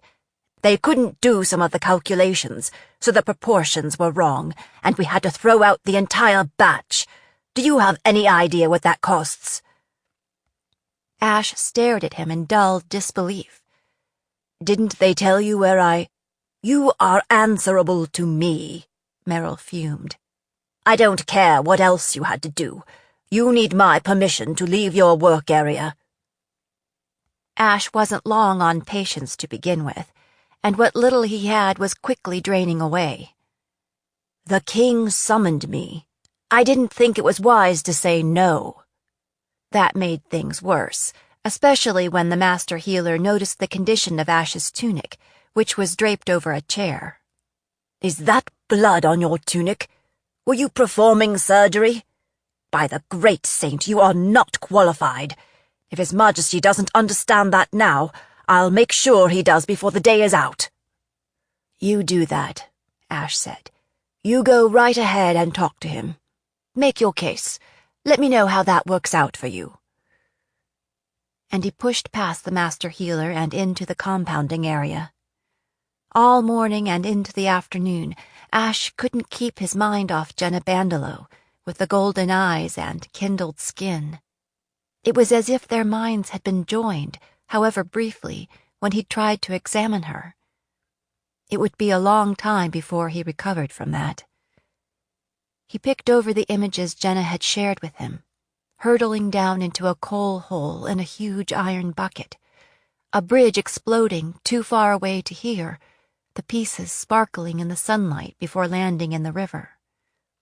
The King of Arden on a platform, looking down on a sea of roughly dressed miners, a little girl struggling in his grip until he broke her and flung her aside. A name scrawled on the side of a building, Flamecaster. A battered building with a sign over the door, Fletcher's Tack and Harness. A warehouse in flames, sending sparks high into the winter sky.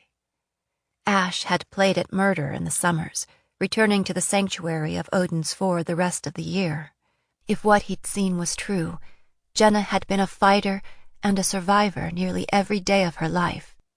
She put him to shame. If he could believe what he'd seen, perhaps her gift was the planting of lies that mimic the truth. Truth or not, he did believe it. When he'd asked her what it meant, she'd said, "It means that we are done lying to each other." But he'd never agreed to that. He had a lot to lose by telling the truth. Maybe she knew the truth already. She'd spotted him for a wolf, after all, as soon as she saw him. After all these years away, did that mean he was still a wolf under the skin? She'd mucked around in his mind. What else had she learned about him that she might reveal under interrogation? Would he end up regretting that he'd saved her life? No, he didn't regret it. He couldn't. That had been his mission since his father's murder, to heal the innocent and punish the guilty. It was as if they'd shared a lifetime during that brief connection. The only other person who knew him that well was his sister Liz, and he'd changed so much that she didn't really know him anymore. Had Liz changed as much as he had? One thing he knew, Jenna Bandelow was dangerous. He'd saved her life. Now he should just stay away from her. But he couldn't. Every time he thought of her, his heart accelerated and his gut clenched with longing. He'd been alone for so long. Though he'd walked out with girls at school, he'd kept his mind and emotions under lock and key. Had he really been so hungry for a different kind of connection that he'd completely lost his footing? It wasn't like she'd shown any sign of being smitten with him. If he made a move on a patient, chained in a dungeon, it would just seem creepy. Don't lose your head, Sulan. Remember what you're here for. As his father always said, the hunter who can't keep his eyes on his target goes to bed hungry. Remember that feeling you had when you thought Lys was the one locked in Montaigne's dungeon.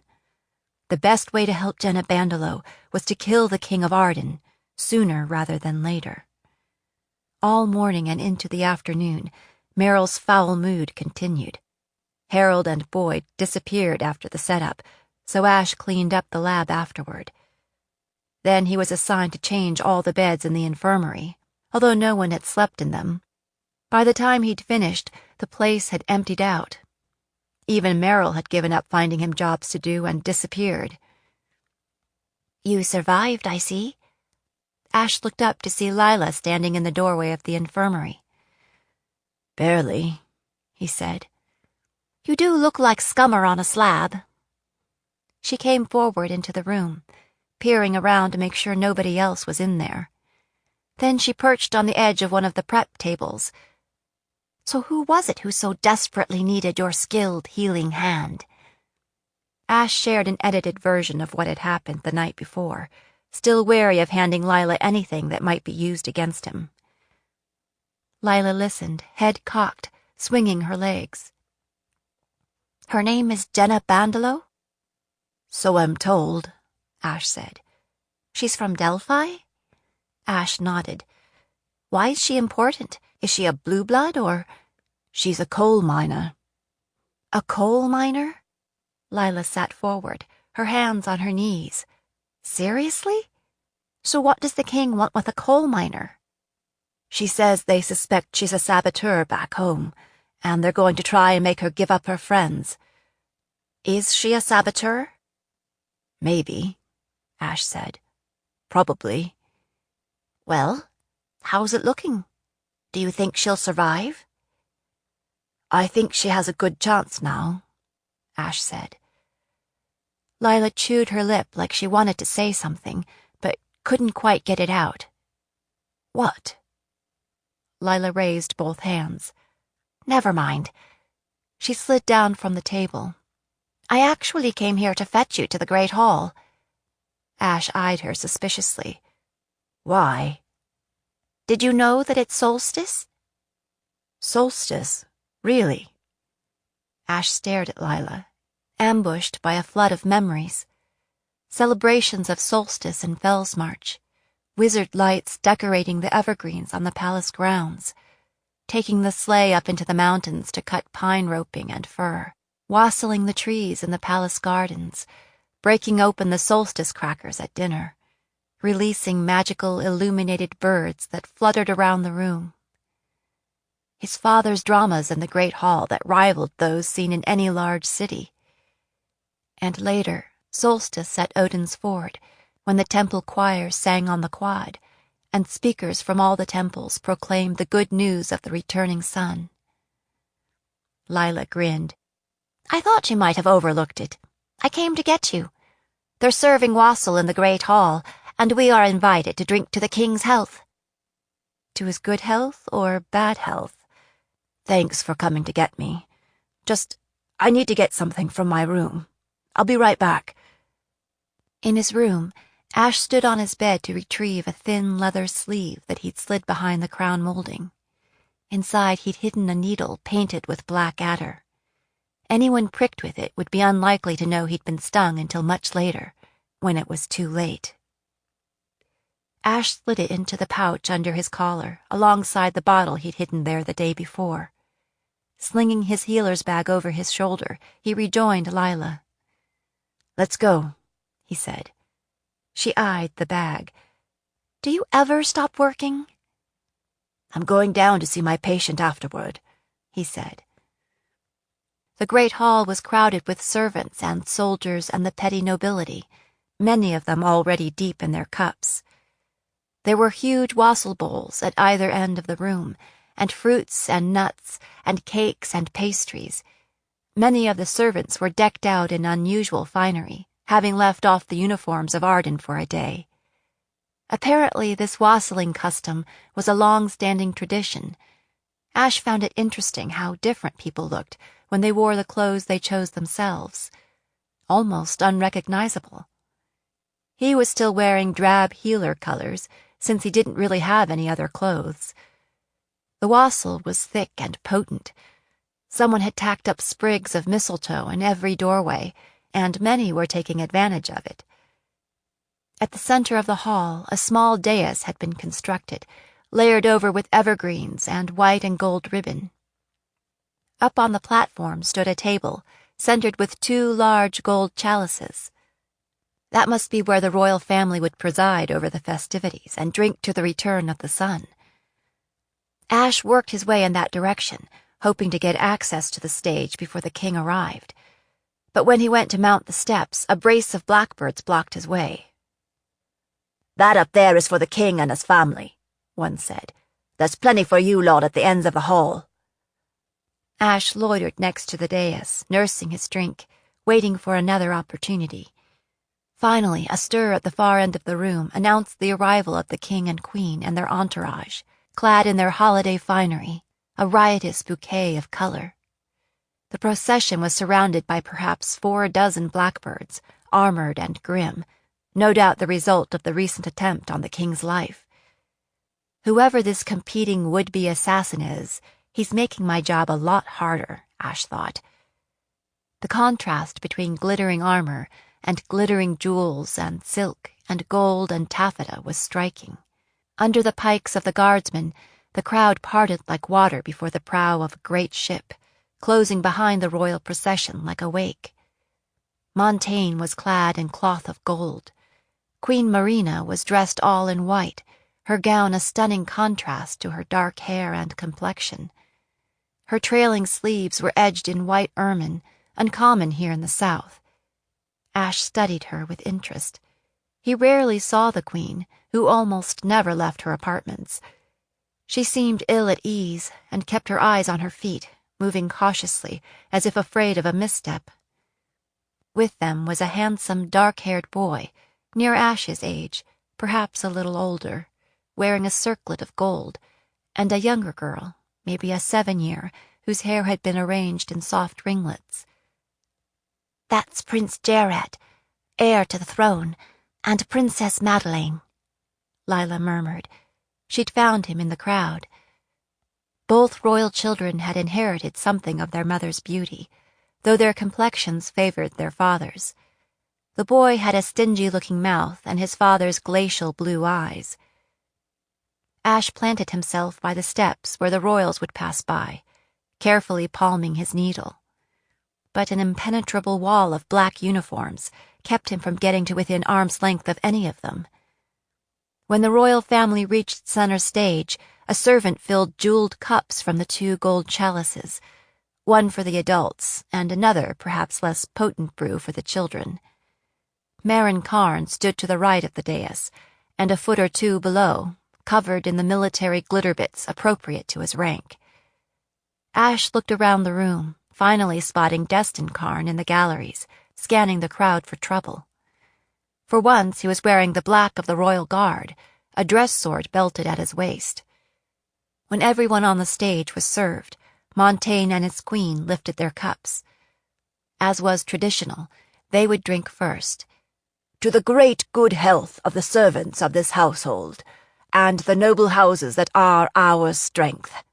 To the health of the nation, and glory to the great saint.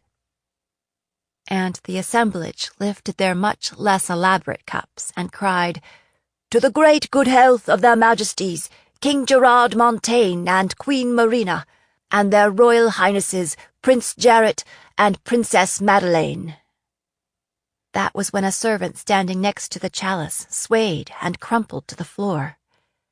There was instant pandemonium up on the stage. Marin Karn batted the cup from the king's hand. It landed, rolling, splattering steaming wassail everywhere until it disappeared over the edge. The royal children set their cups down with a thunk, their faces pale and frightened. The blackbirds surrounding the stage formed a prickling wall around the dais and blocked all the exits to the hall. But Queen Marina tilted her head back and drank greedily, 3 huge gulps, before Father Faustnot wrenched the cup from her hands and handed it off to a blackbird. Then he gripped her wrist and thrust his face into hers, haranguing her about something. "Who was that? The one that fell?" Ash whispered. "That was the King of Arden's taster," Lila said. She pulled him into a corner and got in his face. "Do you know anything about this?" "What do you mean?" "No doubt they'll search all of us. You're not carrying anything you shouldn't be, are you? If so, give it to me, and I'll get rid of it." "Besides an amulet?" Ash touched his amulet, in the process returning his sting to its sheath. "Do you think I'm stupid? Only a fool would use a fast-acting poison on a target with a taster. The taster goes down before the king gets it into his system." Lila blinked at him, as if surprised by this display of logic. "What about the viper?" she persisted. "Were you responsible for that?" "I may be good with animals, but until I can teach a snake to bite the right person, I wouldn't use one to try and kill someone. Either this would-be killer is an amateur, or someone wants to put the king on his guard." Ash watched as Merrill forced his way through the crowd to kneel at the taster's side. And that's when the queen collapsed. Her ladies surrounded her, fluttering like birds. Merrill abandoned the taster and knelt by the queen's side. "Blood and bones," Ash muttered, debating. He hated to leave the queen in Merrill's incapable hands. There was no escaping the hall anyway.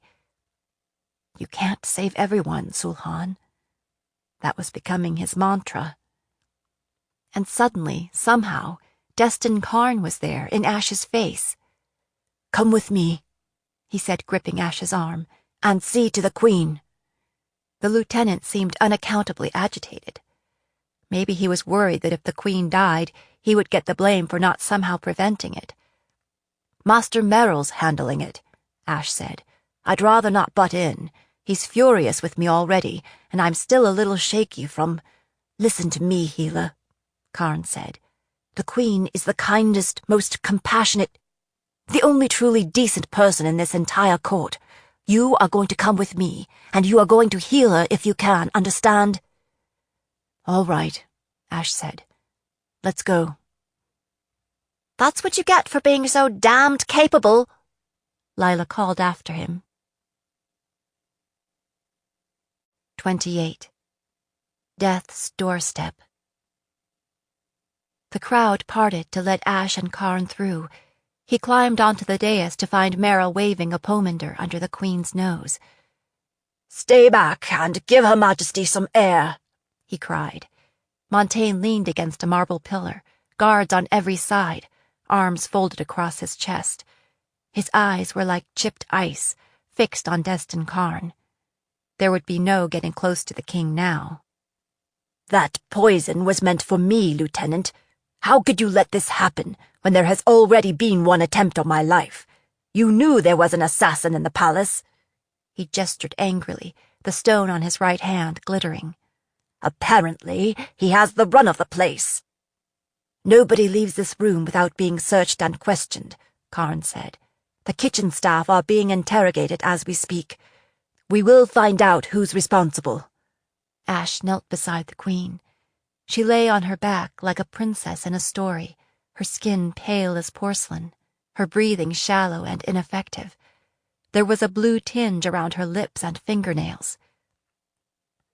"Go tend to the taster, boy," Merrill snarled. "I'll handle this. I've been treating the royal family for years." "Then they are lucky they are still alive," Ash murmured. "I should let you treat the queen, and when she dies, you'll reap the consequences. But I've taken oaths. I can't do that. Now get out of my way." "Merrill," Lieutenant Karn said, planting a hand on the master's shoulder.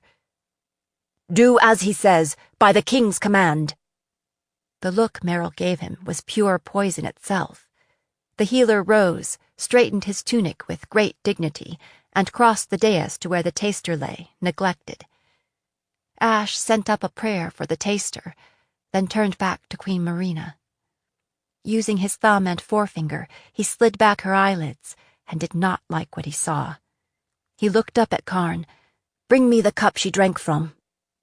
Karn did as he was told. When he handed Ash the wassail cup, Ash sniffed at it, sniffed again.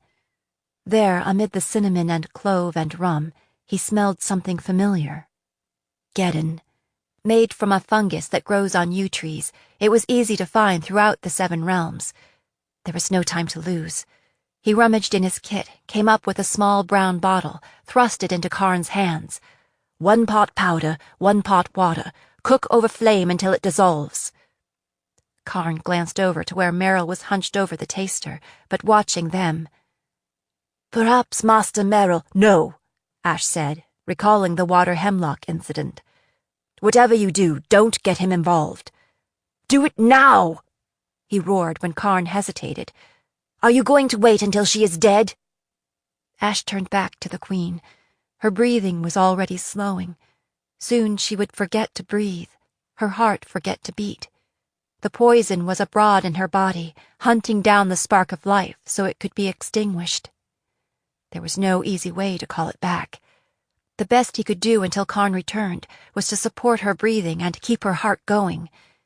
He leaned close, feeling the whisper of her breath against his cheek, the thread of her pulse in her wrist. When her heartbeat faltered, he pressed both hands against her chest and used flash to compress and release the heart. It seemed to take forever, but finally Karn was back, with a bottle of warm, murky liquid. Ash sniffed at it, nodded, and said, "Good. Now sit her up as best you can." He felt Lila's presence behind him. "Each of you, take an arm and hold her steady." Tipping her chin up, Ash poured half of the preparation into her mouth. "If you can hear me, Your Majesty, please swallow." He wasn't sure if she heard him or not. He massaged her throat. She coughed and choked a little, but he managed to get most of it down. They waited. For an awful moment, she lay still and cold. Then she took a deep breath, released it, took another. The color returned to her pallid cheeks. Her breathing strengthened, and her heartbeat too. Karn and Lila both breathed out, as if they had been holding their breaths. "Good work, Hila," Karn said softly, not bothering to hide the relief in his voice. Ash held up the bottle with the remaining antidote. "Give this to the taster," he said. Lila cleared her throat. "He's dead," she said. "You may as well give her the rest of it." Ash turned back to the Queen. "Your Majesty," he murmured, stroking the damp hair off her forehead. "Can you take a little more?" She opened her dark eyes and smiled at him, as if she would know him anywhere, as if they were old friends under the skin. "I had the most wonderful dream," she whispered. "I dreamed that I had died." 29. Visiting Hours. It's one thing to be locked in a dungeon when you're nearly dead, and it doesn't matter much where you are. But Jenna was feeling better and getting restless. Though she'd worked underground for half her life, she was a person who needed to see the sky, even briefly, every day. She wanted to feel the wind in her face and breathe in all the scents it carried. Not that there weren't smells in the King of Arden's dungeon. She just didn't like any of them. She needed a bath. She didn't even want to be with herself. Jenna was still manacled to the wall, but Karn had given her a longer chain, maybe convinced that she didn't intend to hang herself. So she used the extra bit to pace back and forth, burning off energy and trying to build her strength back up. If she had the chance to escape, she wanted to be ready. She'd slid her pendant out of the lining of her velvet coat and had hidden it between 2 loose stones in the wall. She was tempted to put it back on, but worried that it would be discovered. She was hungry, too, starving, in fact, like her body knew that it had fasted for a week and was making up for lost time. She had no way to mark the time, but it seemed forever since anyone had brought her food. That wasn't the only thing she was hungry for. She'd hoped the healer, Adam Freeman, would have come back to see her by now. She was drawn to him in a way she hadn't been since Riley, back when she was just a littling and easily smitten. It's not easy to muster up a romance when you're cold and exhausted and dirty most of the time. It didn't help the cause that she'd been walking the world as a boy ever since Riley died. Besides, after Riley, she'd realized that love was just a setup to get your heart broken. So now she was locked in a dungeon, dirty as a miner on a bender, and she was falling for the enemy's healer, who might be a wolf. Maybe she hadn't learned much after all. Wolf, she repeated in her head, like a besotted farm girl. She really should stop calling him healer and wolf, but Adam Freeman didn't sound right somehow, and so she had a hard time saying it. Even when he said it, it sounded like a lie. She was getting tired of the tight circle she could make around the bed. She scanned the room. The torches were mounted high on the wall. If she stood on the bed, she might be able to reach them. Then what, play with them? They wouldn't burn hot enough to melt her shackles. Still, for something to do, she climbed up on the bed and stretched up high, reaching, feeling the pull in the wound in her belly. She heard somebody fumbling at the door and dropped like a rock, hitting the bed hard. Was it the healer? Her heart accelerated. But no. The door swung open to reveal Destin Karn with a goblet in one hand and her jeweled dagger in the other. Oh. What was that noise? His eyes flicked around the room. What noise? Just now. Jenna gave him a look like you might give a littling who's making up stories. I didn't hear it. Karn crossed to the bed and pulled up a stool, resting the blade across his knees. At least the blade was clean now. He raised the goblet. Happy solstice, Jenna, he said. He took a long drink. Is it really solstice? I didn't know. Karn raised his glass again. May the sun come again. Where is my wassail? She asked, eyeing his. You need to be careful drinking wassail around here, Karn said with a wink. His slow, deliberate speech said that he'd definitely been drinking, though he wasn't stumble drunk. I'll chance it. When he didn't respond, she said, What about something to eat? Karn furrowed his brow. Are you hungry? Nobody's been down here all day, Jenna said. So yes, I'm hungry. Oh, he said. I'm sorry. He seemed to think that handled it. Jenna gritted her teeth. Why are you here? I need to ask you some questions, he said, now that you're feeling better. Jenna's empty stomach clenched. This was what she'd worried about all along, that if she survived, she'd be put to the question. He'd brought nothing with him save a cup of wassail and the dagger, but there was a whole array of torture tools just outside her door. Look, she said, I'm not who you think I am. Who do you think I think you are? Karn said. It took a while to hack through that word tangle.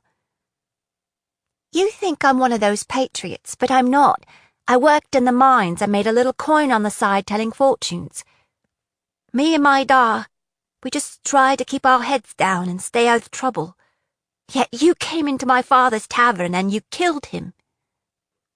It was an accident, Karn said. Well, he's just as dead as if you did it on purpose, isn't he? Jenna was having a hard time reining in her temper, partly because she was guilty and her father was innocent. Yet he was the one who had died. Karn waved this away. Anyway, I'm not here about the Patriots. You're not? He shook his head. I'm here about you." Fear lay like a stone in her belly. "Look, if you think you can get drunk, come down here and—" He shook his head. "No," he said flatly. "Tell me what you know about the symbol embedded in your neck." And that was how the truth she'd been beating away with both hands found a place to roost. "This is really about the mage mark?" "Yes," Karn said. "It is." "Then you probably know more than I do," she said, exploring it with her fingers. "You've seen it, I haven't." "Were you born with it?" "As far as I know, it's like a birthmark. Or maybe a curse." "A curse?" Karn leaned forward, eyes narrowed. "What do you mean?" Jenna didn't know much, so she saw no reason not to spill it. "All I know is what I've been told," she said. "My parents adopted me from an old woman who said she was my grandmother. She said they should hide the birthmark because people would kill me because of it." "What people? And why?" "She didn't say." Karn scowled, like he was angry with her dead grandmother for not leaving clear directions. "Have you seen it anywhere else? The symbol, I mean. Or seen anyone else with a marking in the same place?" "No," Jenna said, "but I haven't really been looking." "What was your grandmother's name?" "I don't know." "Where was she from?" "She never said, I guess, though my da said she sounded like a foreigner." Karn rolled his eyes. "Your parents adopted a baby, and they didn't ask a single swiving question?" "They must have asked when my name day was, so they could celebrate it when it came around," Jenna said. When he kept shaking his head, she said, "Look, they waited a long time to have a baby.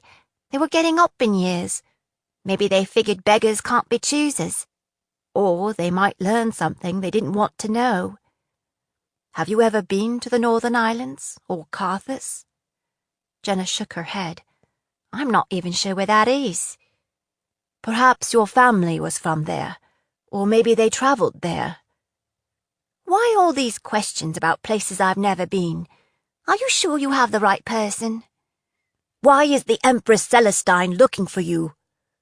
Karn snapped the question out like it would catch her off guard. Jenna felt like she was wading in deeper and deeper with nothing to hang on to. "Who is Empress Celestine?" "Empress Celestine is the Empress in the East. She rules the Northern Islands and Carthus," Karn said. "Or most of Carthus. So, what is her interest in you? And don't tell me you don't know, because I don't believe you." "I don't know what to say then.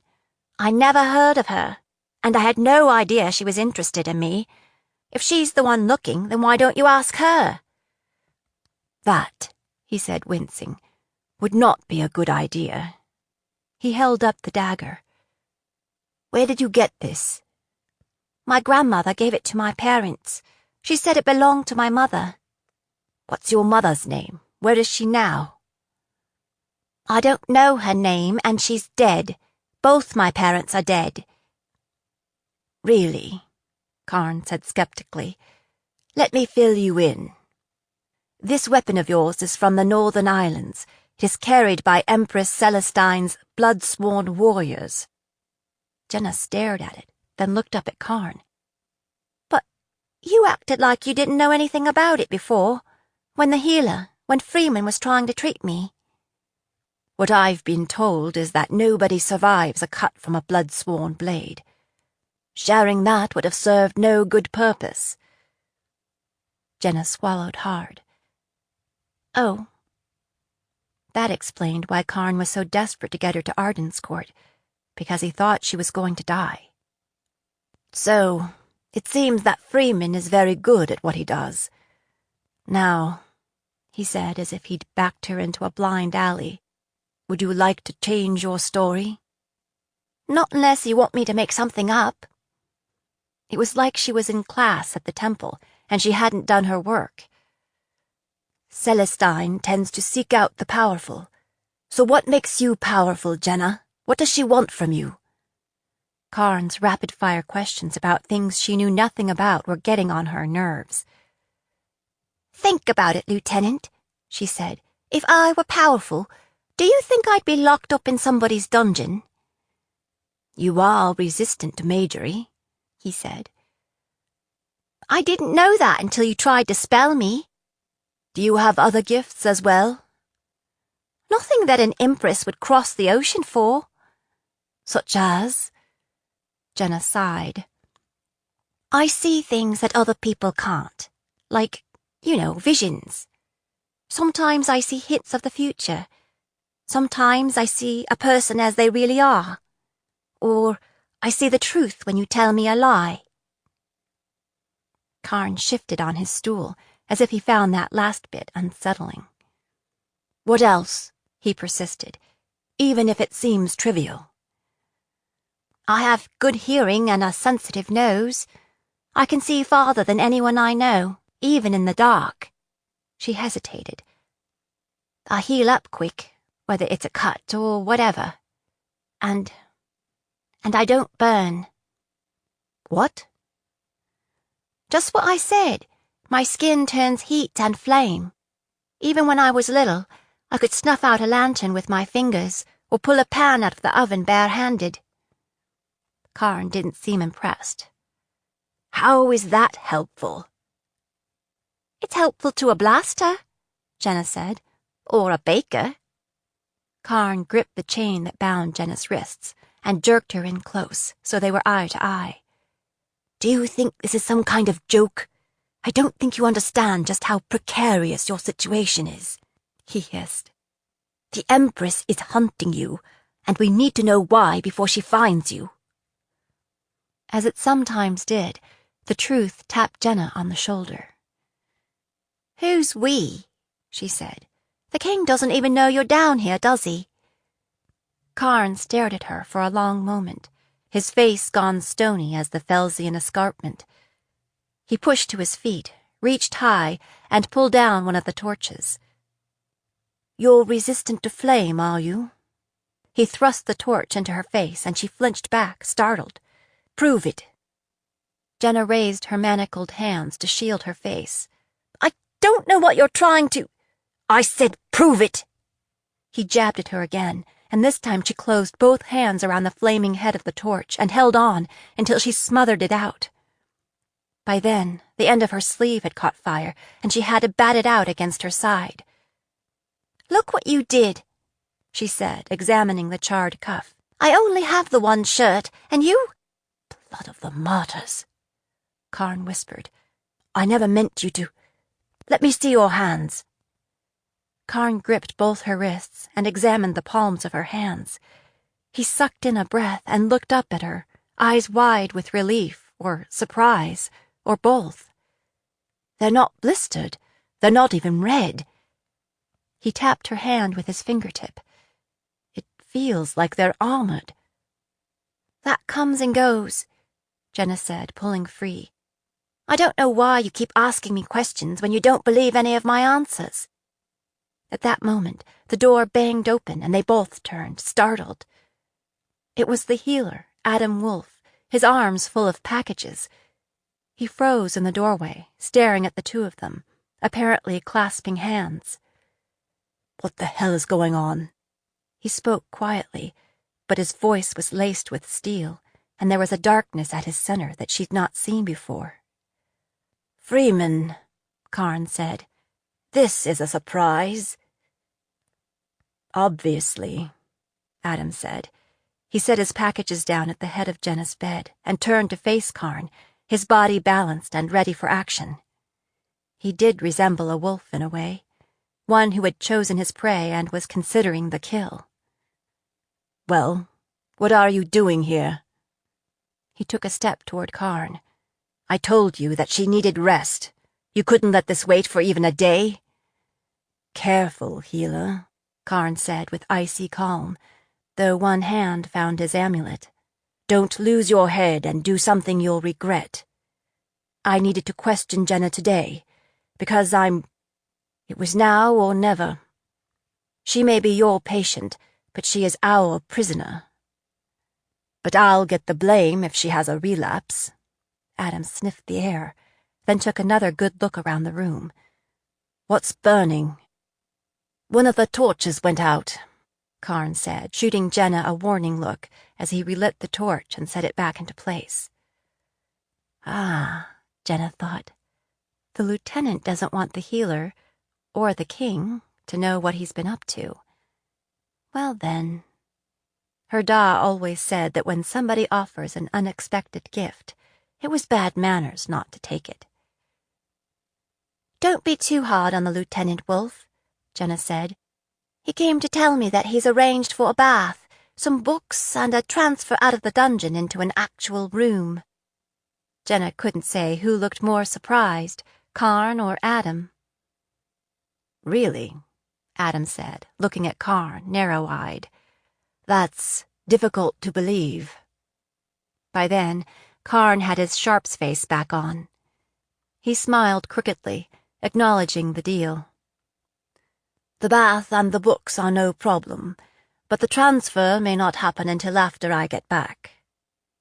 Karn scooped up the dagger and got off a bit of a bow.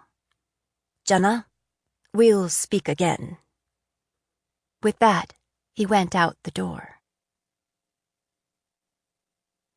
30. Solstice Celebration. As soon as Karn walked out, Adam pulled the door shut and swung back around. Are you all right, Jenna? He said, his eyes glittering in the torchlight. I'm all right. He didn't hurt you? When I walked in, I could have sworn that Lieutenant Karn was threatening you. Jenna decided not to share the part with the torch. She saw no good coming from it. No, she said. Not really. Karn seemed eager for answers, but he didn't get rough, if that's what you mean. Maybe he's been told not to hurt me. It's hard to imagine King Gerard coming up with a rule like that, Adam said, claiming the stool. Jenna hesitated. I got the feeling that Karn was down here on his own account, like the king didn't know he was interrogating me, and... She trailed off, distracted by a delicious smell. Is that food in there?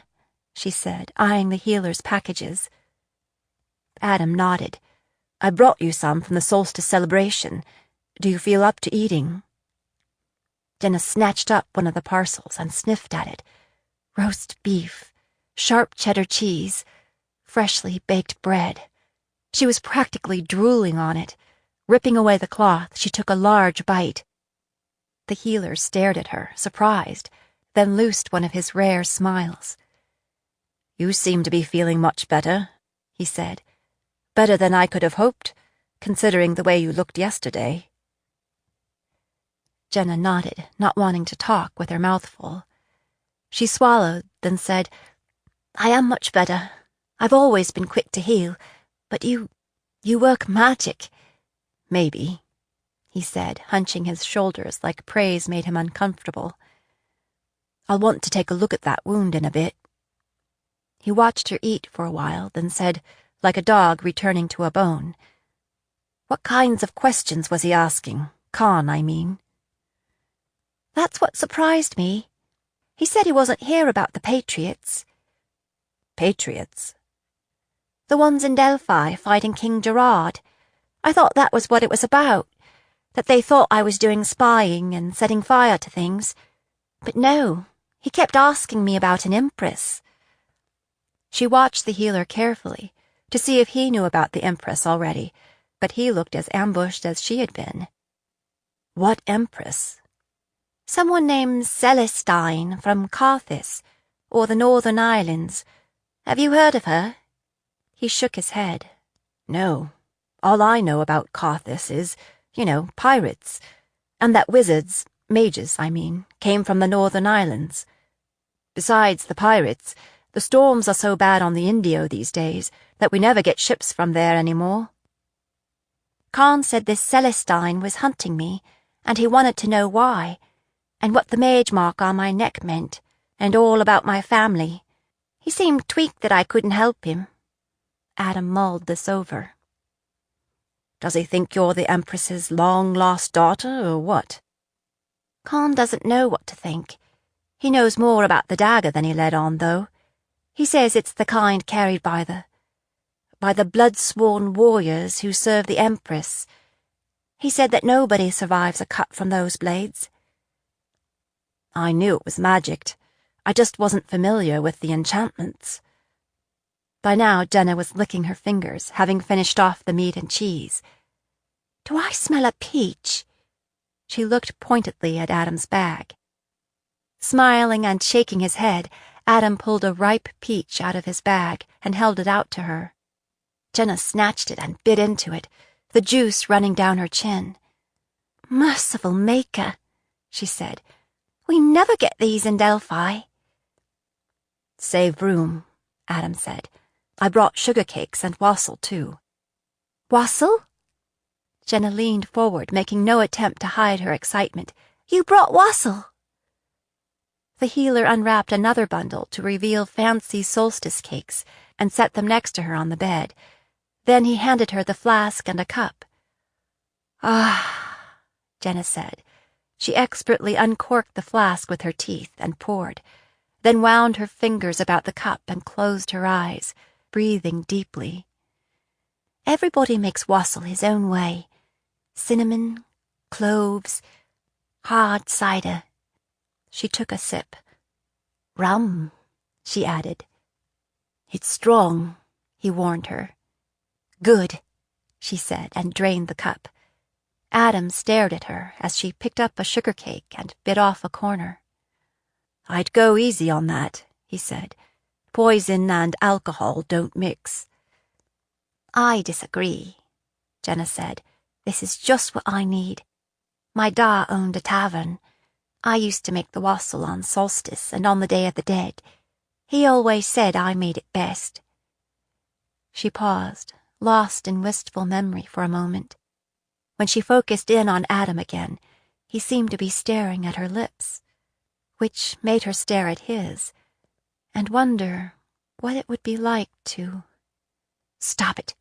You've probably got peach juice running down your chin, and that's why he's staring. She mopped her sleeve across it, just in case. Now he probably thinks you were raised in a barn. She refilled her cup, trying to cover her embarrassment. Are you feeling better? I am, Adam said, taking a swallow from the flask. It always takes a while to recover from a healing. Believe it or not, I'm faring better than usual, since I couldn't use magic to heal you. Jenna frowned, confused. Isn't that what you did? It's a subtle difference. In most people, I can use magic to close up a wound, or cure an infection, or minimize pain, to treat disorder of whatever kind. In your case, that didn't seem to work. But what I could do was remove the toxic magic that was causing damage, because that wasn't part of you. He paused, grimacing. I'm sorry. Sometimes I don't know when I've crossed the line from a conversation into a lecture. No, it's all very interesting, Jenna said. You do seem like you've had a lot of practice, and some schooling, too, which surprises me. When I first met you, I took you for a soldier. A soldier? Why a soldier? Because the King of Arden uses his mages to kill people, not to heal them. Plus you have the body of a soldier. She reached out and squeezed his muscled arm, then quickly let go, flustered. I mean, you didn't get those muscles stitching up wounds or mixing potions. I don't do much of that around here.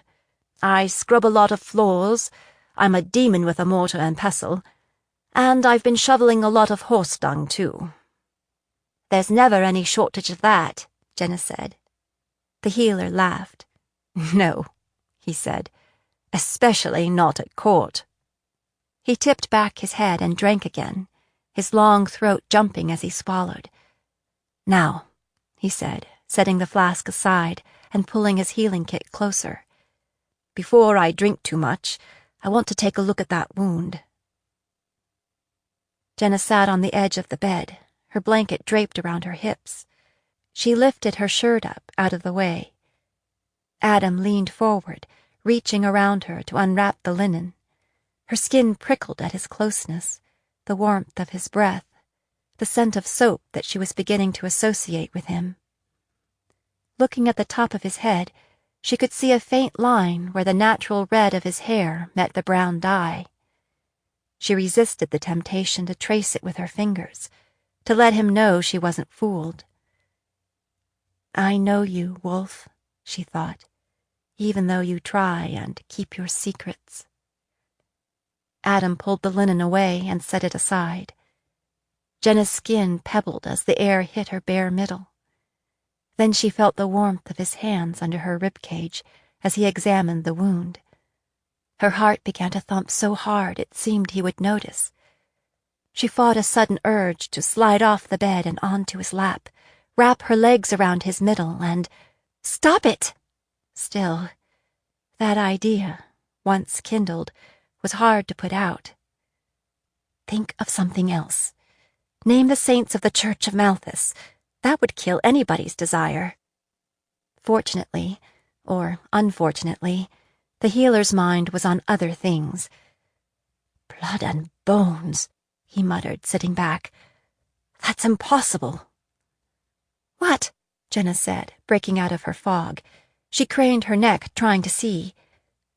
"Your wound is all but healed. Overnight." He looked up at her, his expression bewildered, as if expecting her to explain. "Well, they said you were a damned good healer, Wolf," Jenna said.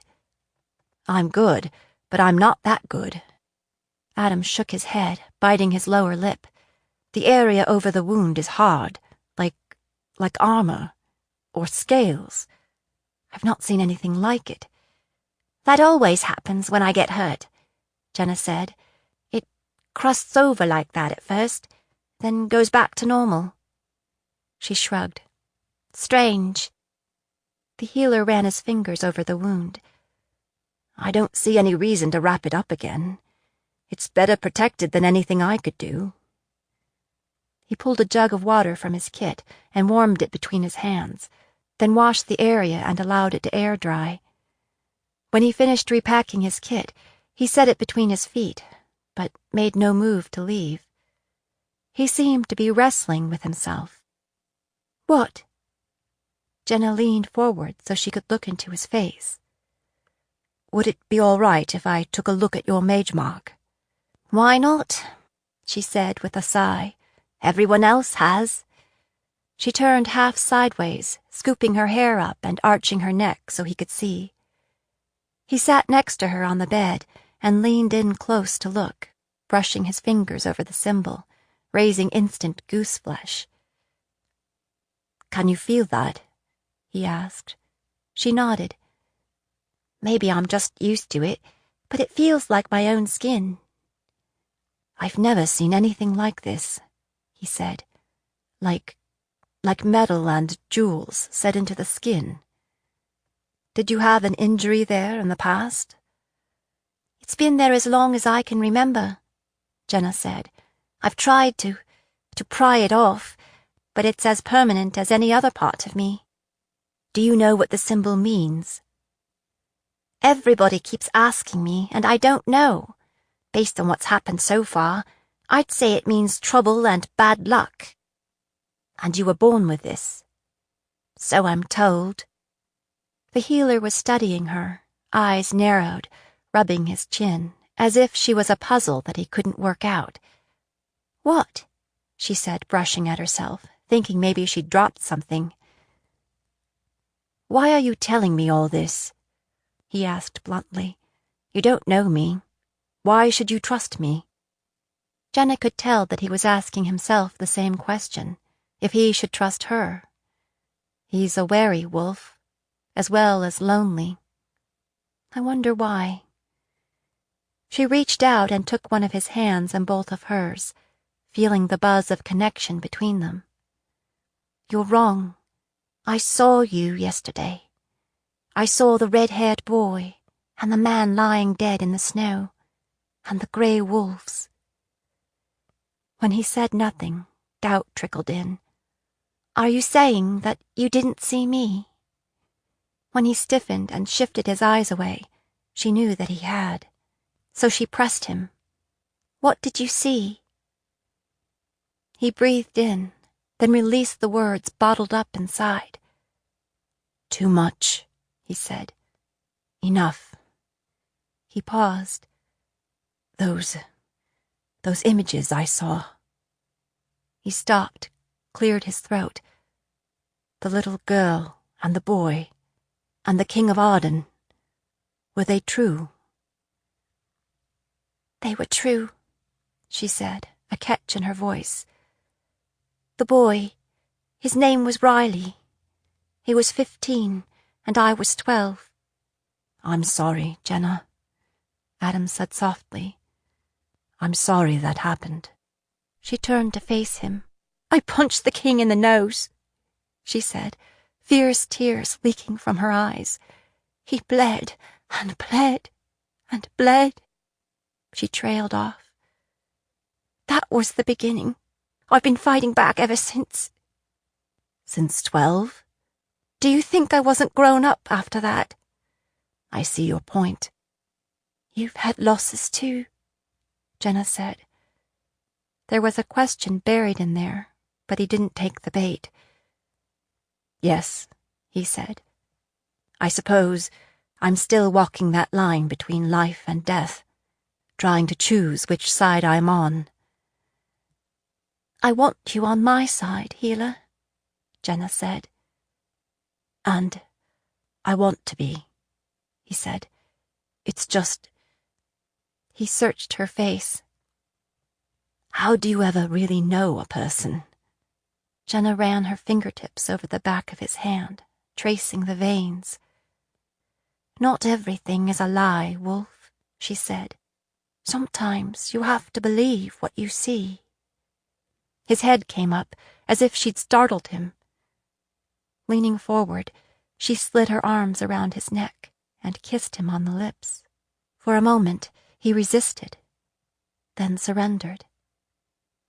It was a long time before they broke apart. 31. The Empress's Gift. It was becoming an ordeal, getting in to see the king. After only 3 days away at Baston Bay, the change in procedure was striking. Lila and Destin submitted to the pat-down, the interrogation, the majory, all before they even entered the small council chamber. The mage on duty, Mark Desjardins, scowled as he rooted through the crates full of flashcraft. More chains for the enslaved, Barrow Hill, he said when he'd finished. You may not approve, but it's a living, Lila said. Somebody has to do it, so it might as well be me. Desjardins didn't seem impressed by that logic. The blackbirds hoisted the crates and carried them into the hall, Lila and Karn following behind. The usual suspects were ranged around the conference table. Marin Karn, Michel Baudetort, and Gerard Montaigne. They all wore grim expressions, and the tension was thick as thistle and just as prickly. Whatever they were discussing, it seemed to be bad news, and General Karn was the one in the hot seat. They had no intention of sharing, though, because they quit talking as soon as Lila and Destin walked in. Destin seemed to pick up on the mood in the room as well. His gaze flicked from face to face, resting on his father's the longest. Well, Lila thought, as she and Destin took a knee, at least we've brought some show and tell. Your Majesty, Destin said, Barrow Hill and I are pleased to report that our operation in Baston Bay was a success. In fact, the results have exceeded our wildest dreams. I don't know about that, Lila thought. My dreams are pretty wild. Destin chose an item from each of the crates and set them on the table for display. A collar, a talisman, and an amulet.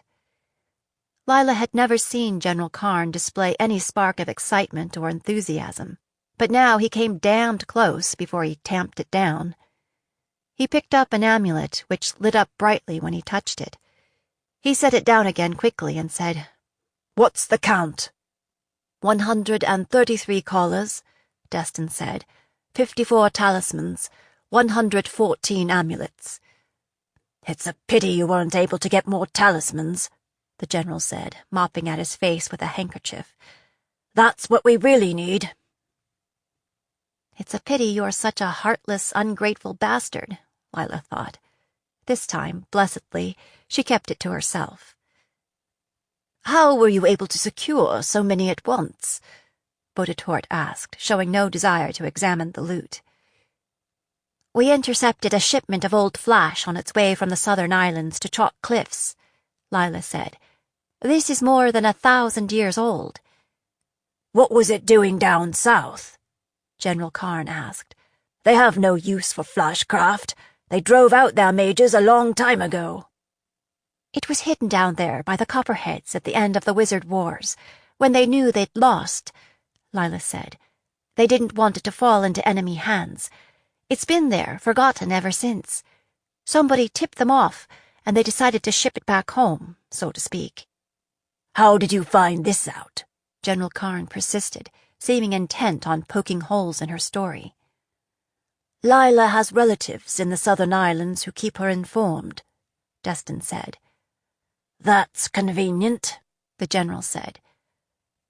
Very impressive, Lieutenant Karn, Lila, Montaigne said with a twitch of a smile. Now, more than ever, this could spell the difference between victory and defeat. General Karn shifted in his seat. What's going on? Lila thought. Did somebody die while I was out of town? There came a pounding at the door. One of the idling blackbirds opened up and spoke briefly with someone outside. It's the Principia, Your Majesty, the blackbird said. He says it's urgent. Everything these days is urgent, the king said. This had better be. Show him in. Cedric Fosnot, the spiritual leader of the Church of Malthus, swept into the room in a flurry of self-importance. Your Majesty, I am so sorry to interrupt, the prelate said.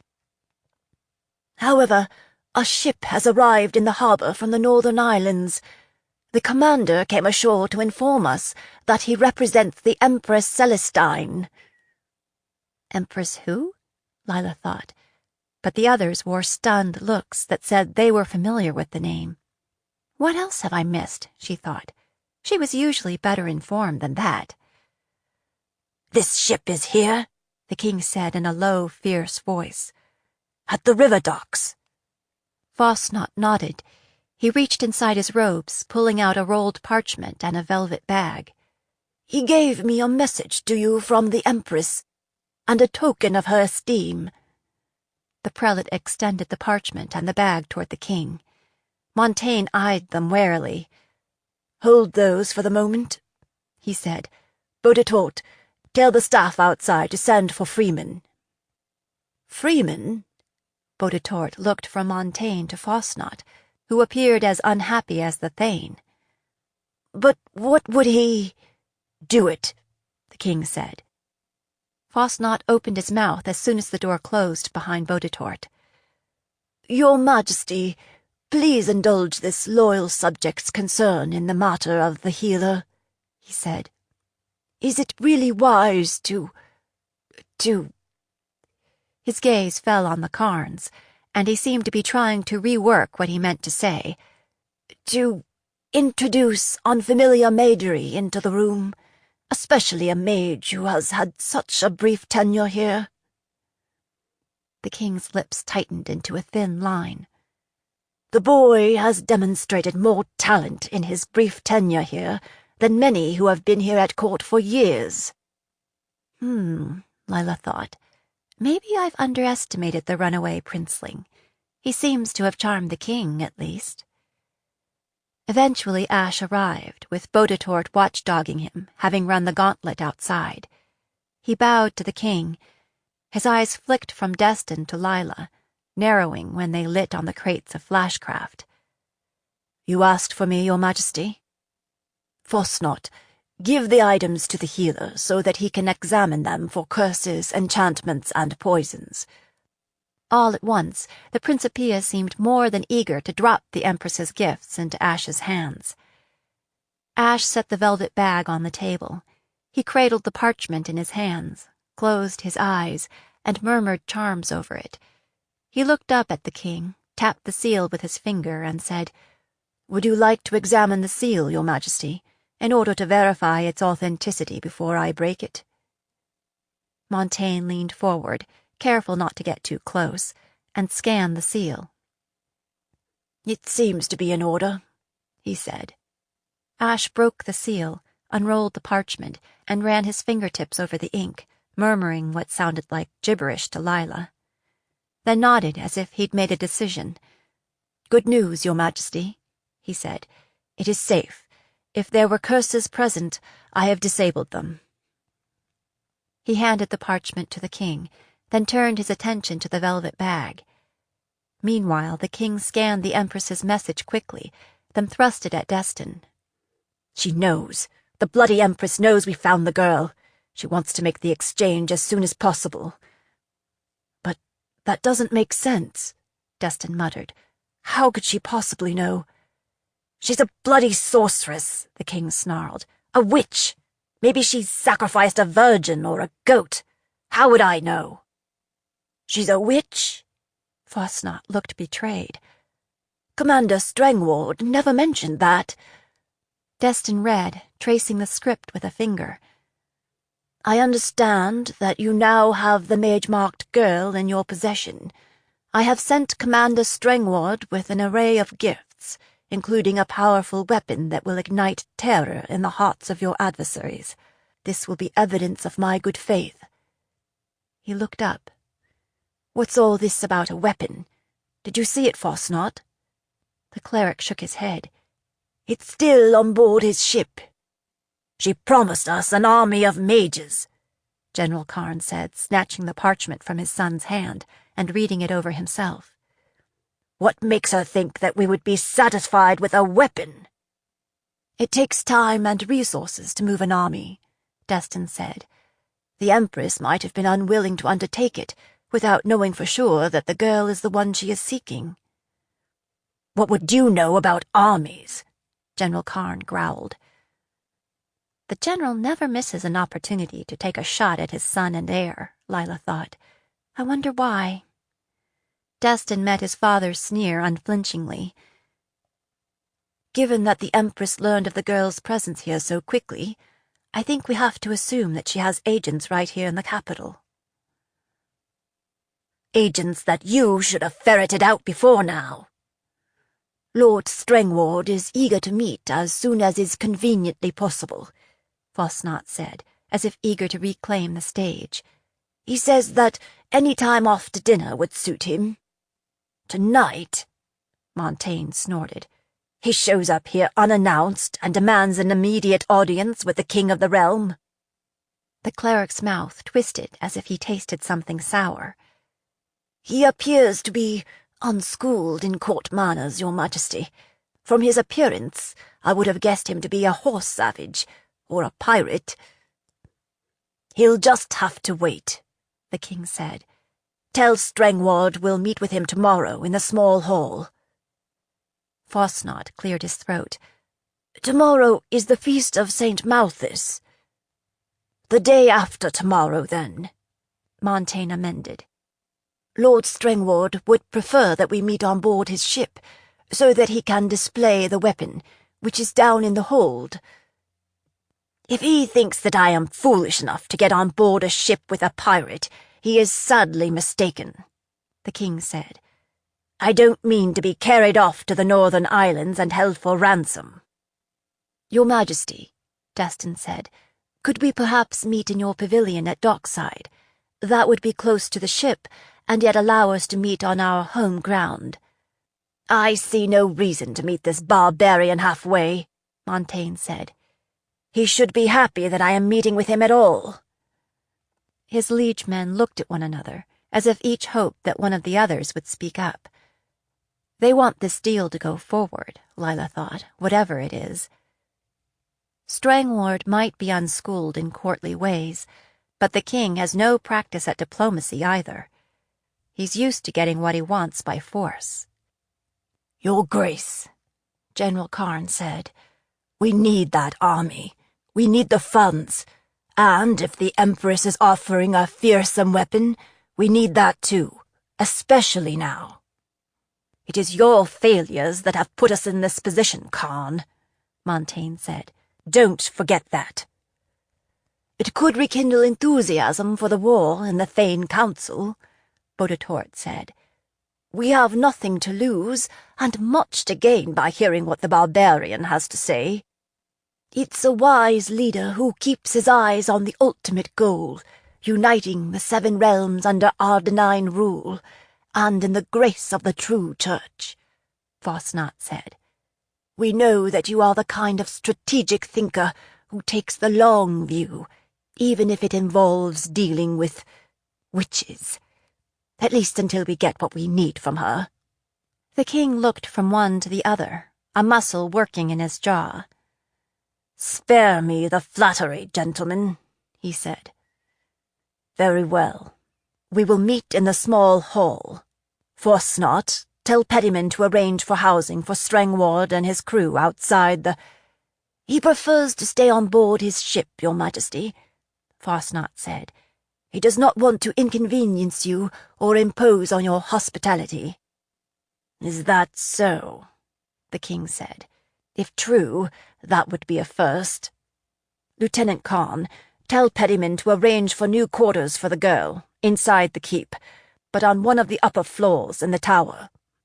It's already in process, Your Majesty, Destin said. Montaigne swung toward Ash, who still seemed to be studying the contents of the bag, though Lila suspected he was listening closely. How's the girl's health? Ash looked up. She is doing remarkably well, sire, to have suffered such a serious wound, he said. I would, however, recommend that you wait another week before— See that she is in good shape by the day after tomorrow, the king said. Yes, Your Majesty, Ash said. Well, Lila thought, at least the princeling seems to be learning when to give way. But he wasn't finished. Your Majesty, Ash said, would you like to hear more about the Empress's gifts? The king seemed to have forgotten all about the velvet bag. Yes, of course, he snapped. What is it? There are no enchantments, Ash said, weighing the bag in his hand. He pulled a silver platter toward him and emptied the contents onto it. If I've counted correctly, this bag contains 15 large diamonds. If they are real, they would be of very high value. Montaigne eyed the diamonds greedily. You have examined them. They are not poisonous or cursed? Ash shook his head. They are not. Good, the king said, scooping them back into the bag and sliding them into his doublet. I will examine these further at my leisure. The diamonds are impressive, Your Majesty, but they are not the most precious of the Empress's gifts.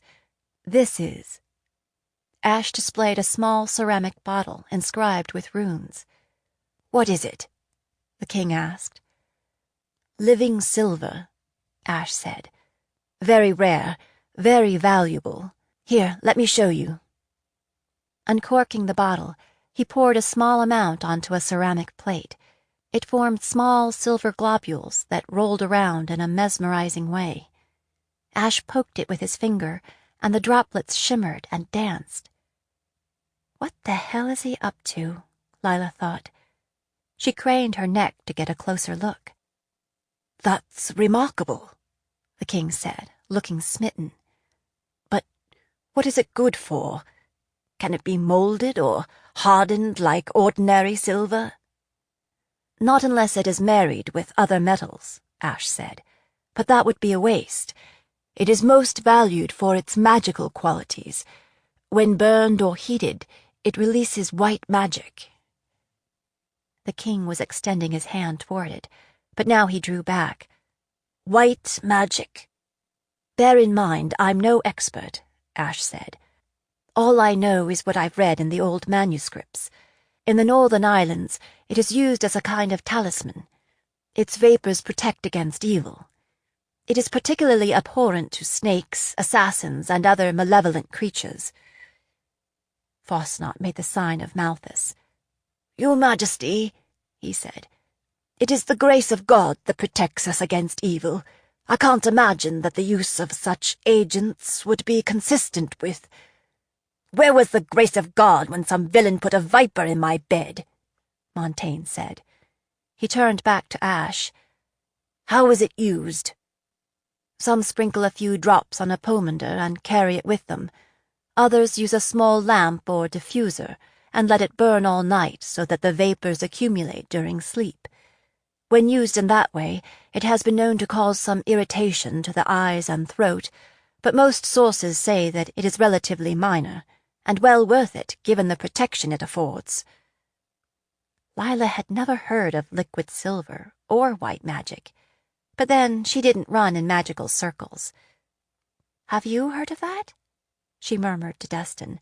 He shook his head, frowning. Why should we trust you, healer? General Karn glared at the silver puddle suspiciously. How do we know that's not some kind of poison or black magic? The general is right, Fosnot said, looking thrilled to have an ally. Here in Arden, we have used sorcery in very careful, tightly controlled ways to the glory and in the service of the great saint. It is best not to proceed too quickly down this road, lest we go astray. I understand, Father Fosnot. These days one can't be too careful. Ash carefully scooped the living silver back into the bottle, restoppered it, and slid it inside his carry bag. Is there anything else you wanted me to clear, Your Majesty? Not so fast, Montaigne said, putting up a hand and giving Ash a narrow-eyed look. You want the living silver for yourself. Admit it, Freeman. Ash wet his lips. I only thought that, since you would rather not risk it, that I would— Do you think I'm a fool? Ash hastily dug out the bottle and held it out to the king. Please, take it. I never meant to presume that— If you think it's safe, then why don't you demonstrate for all of us? General Karn said. Blood and bones, Lila thought. Now the princeling has backed himself into a corner, and there's no way to get him out. But she had to try, even if it meant taking her life in her hands. Your Majesty, Lila said, hoping to change the subject. I'm sorry to interrupt, but before Lieutenant Karn and I go, I wondered if you might want to choose a new talisman from this old flash collection. Irritation flickered across the king's face. Why would I want to do that? Well, since people say that old flash is the best, so— I'm happy with what I have, Montaigne said, waving her away and turning back to Ash. Well, healer, the general makes a good point. He does, Your Majesty, Ash said. I am happy to oblige. He picked up the bottle, uncorked it, tipped back his head, and sipped. His lips were silvered when he lowered the bottle. They all stared as he pulled his handkerchief from his pocket and blotted it away. I don't recommend drinking it, as it's not the best use of a precious element, but as you can see, it is perfectly safe. The king smiled. I am convinced, healer, and therefore I will keep the Empress's gift for myself. As you wish. Ash bowed. Careful, he warned. It's heavier than you think. He put the bottle into the King of Arden's hands. 32. A Little Bad Judgment. Jenna dreamed she was back at the Lady of Grace, in her Lyle truth-teller guise, with the scent of coal fires and mutton stew in her nose, and the laments of a mediocre minstrel in her ears. Behind the bar, her father stood, alive again. She felt the pressure of his anxious eyes, always waiting for her to disappear. Across the table, in her client chair, sat Adam Wolfe, his hair an honest red. Jenna shuffled and reshuffled the cards, once losing hold of them so that they scattered across the battered wood like rose petals. She and the healer both reached for the cards, and their hands collided. They yanked their hands back like they'd been burned. Jenna scooped up the cards, stacked them, and slapped them down on the table in rows. One by one, she turned them over, arranging them like puzzle pieces. "You will meet a girl," she said, "who will bring heartbreak and trouble into your life. 1,000 times you will curse the day you met her." "No." The healer raked the cards from the table and onto the floor. "I won't accept that." He reached across the table and took her hands. "We have a future. I know we do. Now tell me a different truth." The scene dissolved, and she was looking into a pair of golden eyes just like her own. Fierce, hypnotic eyes in a jeweled setting. But the light in them was going out. There was a pain in her shoulders, as if she carried a weight too heavy to lift. The stench of rotten meat filled her nostrils and burned her eyes. The floor rocked gently under her. "Flamecaster, we are trapped in a dark place, and we cannot see the sky." The back of her neck prickled and burned. She extended her arms and saw glittering scales where her skin had been, her nails growing into claws. She breathed in the scent of prey, then realized that something furry was crawling across her knee. Swearing, she sent the creature flying into the darkness, burning like a shooting star. It squealed once as it hit the wall, then went silent. She hunted for it, her wings hitting the walls on all sides, following her nose to fresh meat. She was starving, and yet she could not find food. She screamed in frustration. Light blinded her. It must be the skins who had imprisoned her. She gathered herself, found her flame, roared a challenge. She might be weak, but she could still make a kill. Then she caught a familiar scent and knew. It was the wolf. She heard shouts outside the door, banging, someone fumbling with the latch. The scent of burning fur and flesh slowly faded, along with the remnants of the dream, as she remembered where she was. She was no longer in the dungeon. She was in new quarters, high in the King of Arden's tower, with a window overlooking the river. The door burst open, and the wolf was across the room in a few long strides, kneeling next to her so that he could look into her face and take her hand in his. "Jenna, what is it? What's wrong?" His voice and his scent, more than anything, anchored her back in her body. "It was nothing. A dream." She took a deep breath, then let it out.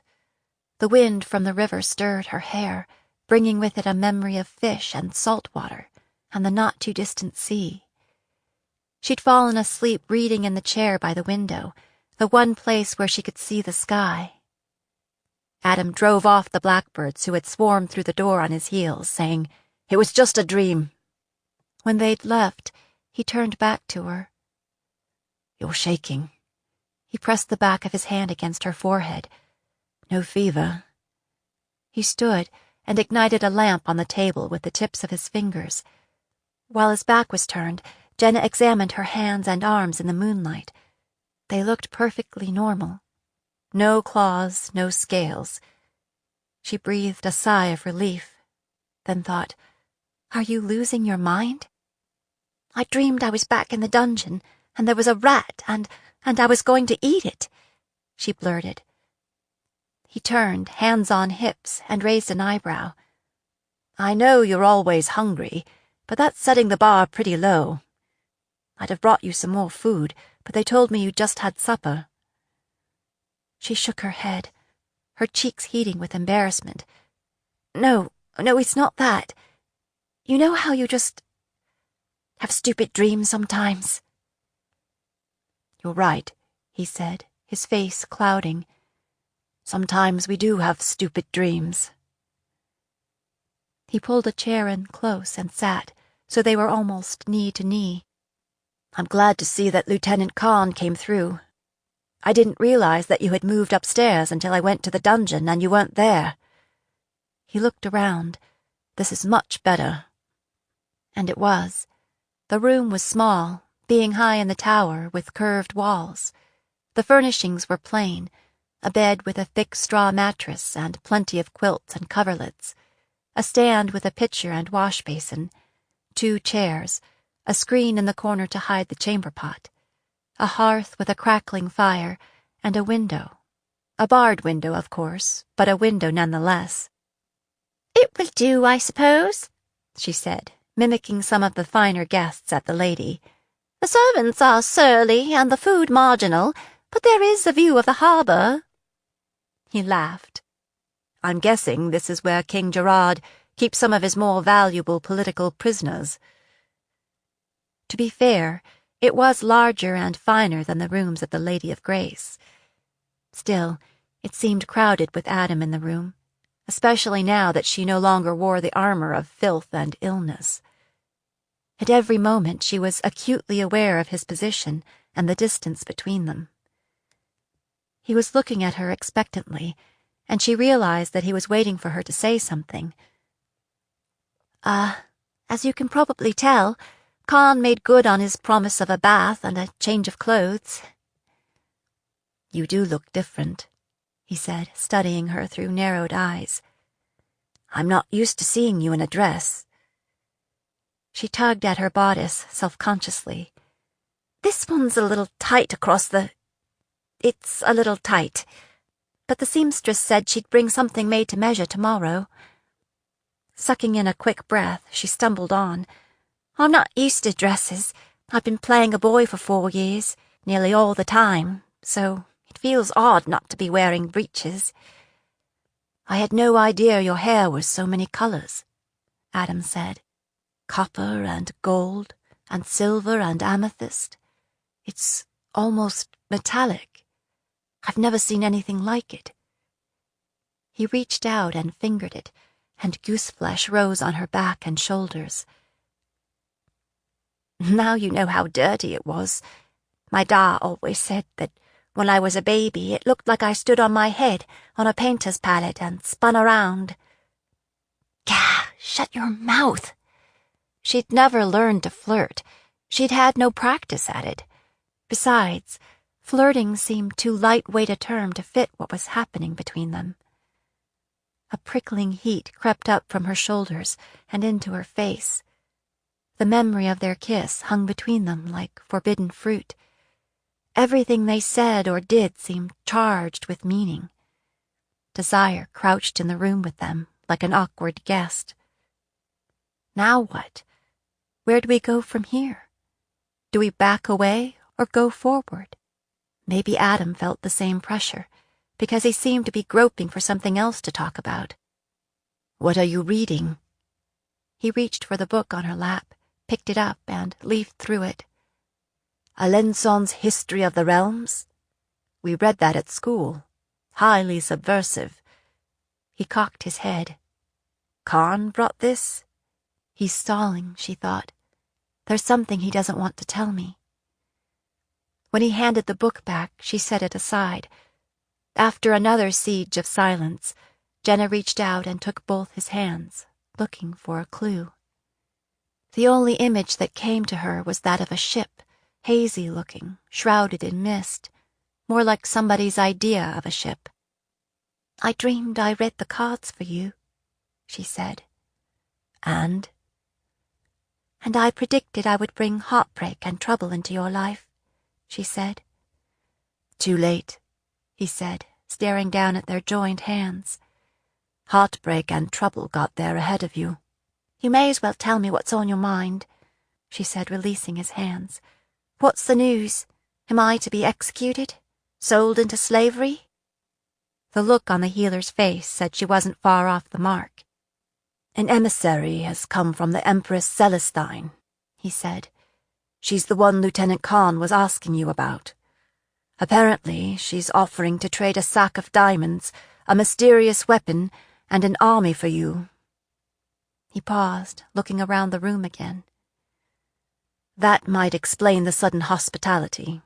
Montaigne doesn't want to be accused of trading in damaged goods. "Then he's damned lucky you're so good at what you do." Unable to sit still, Jenna stood, crossed to the hearth, and poked at the fire with a stick. "Why would somebody I don't even know be offering that kind of swag for me?" "There's to be a meeting in 2 days," Adam said to her back. "Maybe we'll find out then." I wanted to warn you ahead of time. Good, Jenna said, staring into the flames. We'll get it sorted out before this goes much further. When he didn't reply, she turned back to face him. Adam was chewing his lower lip, his face all over dread, as if trying to decide whether to keep delivering bad news or leave her in the dark. You're wondering if I'm stupid or naive or both, Jenna said. I'm neither.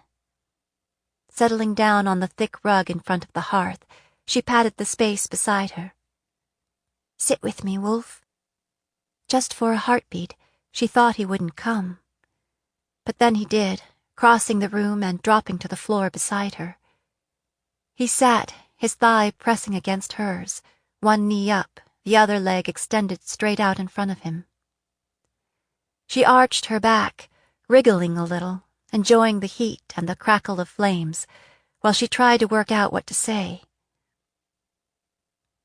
This is an argument I used to have with my da all the time. He was the kind who saw disaster waiting around every corner. See, he was right, Adam said, fussing with his collar, as if it pinched. He was right, after 16 years, she said. We spend so much of our lives waiting to be ambushed by heartbreak. Why couldn't we be ambushed by joy? Anything's possible, right?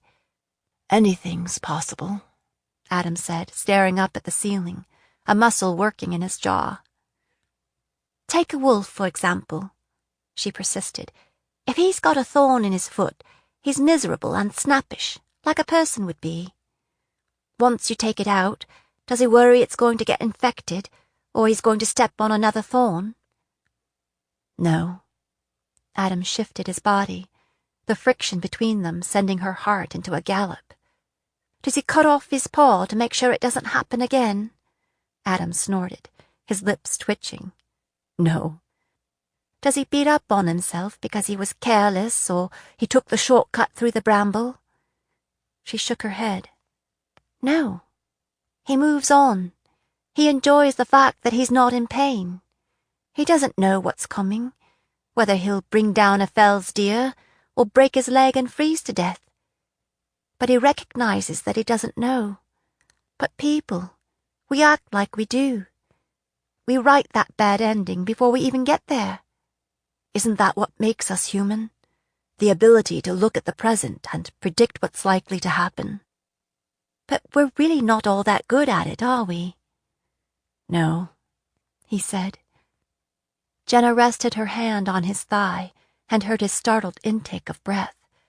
They both looked at it, a pale starfish against his dark breeches. Take me, for instance. Startled, he looked up. Excuse me, he said hoarsely. By most standards, I've had a miserable life. Orphan, raised in Delphi, forced into the mines at a young age, marked for death since birth. He eyed her, his brow furrowed, as if waiting for the punchline. So, how does that... And yet, dozens of times, I've been ambushed by joy and beauty in the most unlikely places, things I would have missed if I'd been preoccupied by pain. A sunrise over a slag heap, ham for breakfast when I didn't expect it, a song that goes straight to the heart. She ran her fingers along his thigh, feeling his muscles tighten under her hand. Maybe it's primitive to live in the moment, but there are advantages. For instance, I never expected to be ambushed by love in a dungeon. Jenna turned toward him, coming up onto her knees so they were at eye level. She looked into his face, reading the heat and hunger in his eyes. Me neither, he whispered, sliding his arms around her, pulling her in close. He kissed her. It was even more intoxicating the second time, and the third. Then she lost count as his fingers tangled in her hair and he pressed his body against hers. It was all lean, hard muscle, and it fit in against hers just right. Then he kissed her throat and her mouth again, long and sweet. It hit her like a gulp of stingo, running down into her middle and kindling a flame there. She caught his lip between her teeth, nibbling it gently, then tipped him backward so that they were lying flat on the rug. She wrapped her arms around his neck and devoured him with kisses, his lips, his neck above the silver collar, that place just behind his ear. She slid her hands under his tunic, walking her fingers down his spine to the hollow at the base. He kissed her lips, her throat, the tops of her breasts, then crushed her to him, cradling her backside with his large hands. His fingers set off little explosions where they touched her skin that had nothing to do with Majorie. She sat up then, one knee to either side of him, and fumbled with the laces on her bodice. She had no skill at it, though, and before she got far, he caught her wrists, pulling her hands away. "Jenna," he said, looking dazed, like he'd stood too close when a deep mind charge went off. Despite the desire in his voice, there was a no there, too. "Let go, Wolf!" She shifted, pulled, trying to free herself. She could feel his body respond, and that made matters worse. "You don't understand," he said. "I've been here too long already. The blackbirds, they could come in at any moment." "Damn the blackbirds!" She was strong, but he was stronger. It was like a cruel joke. The more she struggled, the hotter she burned, and the harder it was to let him go. Finally, he rolled her over so she was on her back and he on top, sitting astride her. He pinned her hands to the floor and looked down at her, breathing hard like he'd been running a race. "You are making it really difficult to do the right thing," Adam gasped. "You know that, don't you?" "This is the right thing," Jenna said, arching her back so she pressed up against him. With that, he straightened his arms, and his weight came off her as he levered himself to his feet, putting the chair between them. Jenna hung her head, cheeks burning. "I'm sorry," she said. I only—" "Don't be sorry," Adam said, his hands clenching the back of the chair, his eyes glittering in the firelight. "This is the right thing. It's just not the right time. I don't want it to be like this." He gestured, taking in the tower room. "Hasty and furtive, under constant risk of interruption." She knew he was right, but still, she couldn't help saying, "If not now, when? What if this is it and we never—" Her voice broke. She tried again. "What if we look back and say, if only—" He crossed the room to her and gripped her shoulders, his eyes darkening to the color of the deepest lakes. "I promise you, Jenna," he said, his face fierce with purpose. "This is not it. I will find a way to—" She pressed her hands against his lips. "No promises, Hila." She pulled his head down and stopped the promises with kisses. 33. Playing the king's game. Was the king burning his gift of living silver or not? That was the question. For all Ash knew, the vial he'd given the king was rolling around in a drawer somewhere. He'd shot his poison arrow into the air, but he didn't know if it would hit a vital spot, and whether it would be soon enough to allow him to keep the promise he had tried to make to Jenna. He'd reviewed the telltale symptoms in Talison's leather-bound book. Tremors, mental and emotional impairment, skin changes. Montaigne didn't need to die from it, only feel poorly enough to call on Ash for treatment so he could finish the job. Though he watched the king carefully, he saw nothing promising. Montaigne remained astonishingly, annoyingly healthy. Meanwhile, Ash kept adding to his arsenal of easily hidden, easily deployed, easily explained assassin's tools. Fortunately, many of the medical tools in his healer's kit were dual-purpose. Shivs, scissors, scalpels, these were all edged weapons that could be used on either side of the line. A garrote was threaded through the hem of his tunic. He still had the sting under his collar, ready to deploy if the opportunity presented itself. All he needed was the smallest of openings to make sure of him, but the multiple attempts on the king's life had put him on his guard, and it was challenging to get anywhere close to him. Ash wished the competition would either succeed or get out of the way. At least there hadn't been any more tries since the wassail incident, that he knew about anyway. Give it another year or two, and the king might grow careless again. That was a problem. He didn't have a year or two. He had a day.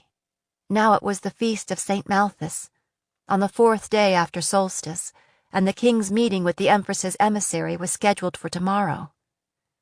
He toyed with the idea of killing the emissary instead, but the Carthians stayed on their ship, out of reach. Instead, Ash found himself in the Queen's bedchamber, trying to prevent the King of Arden from undoing his hard work.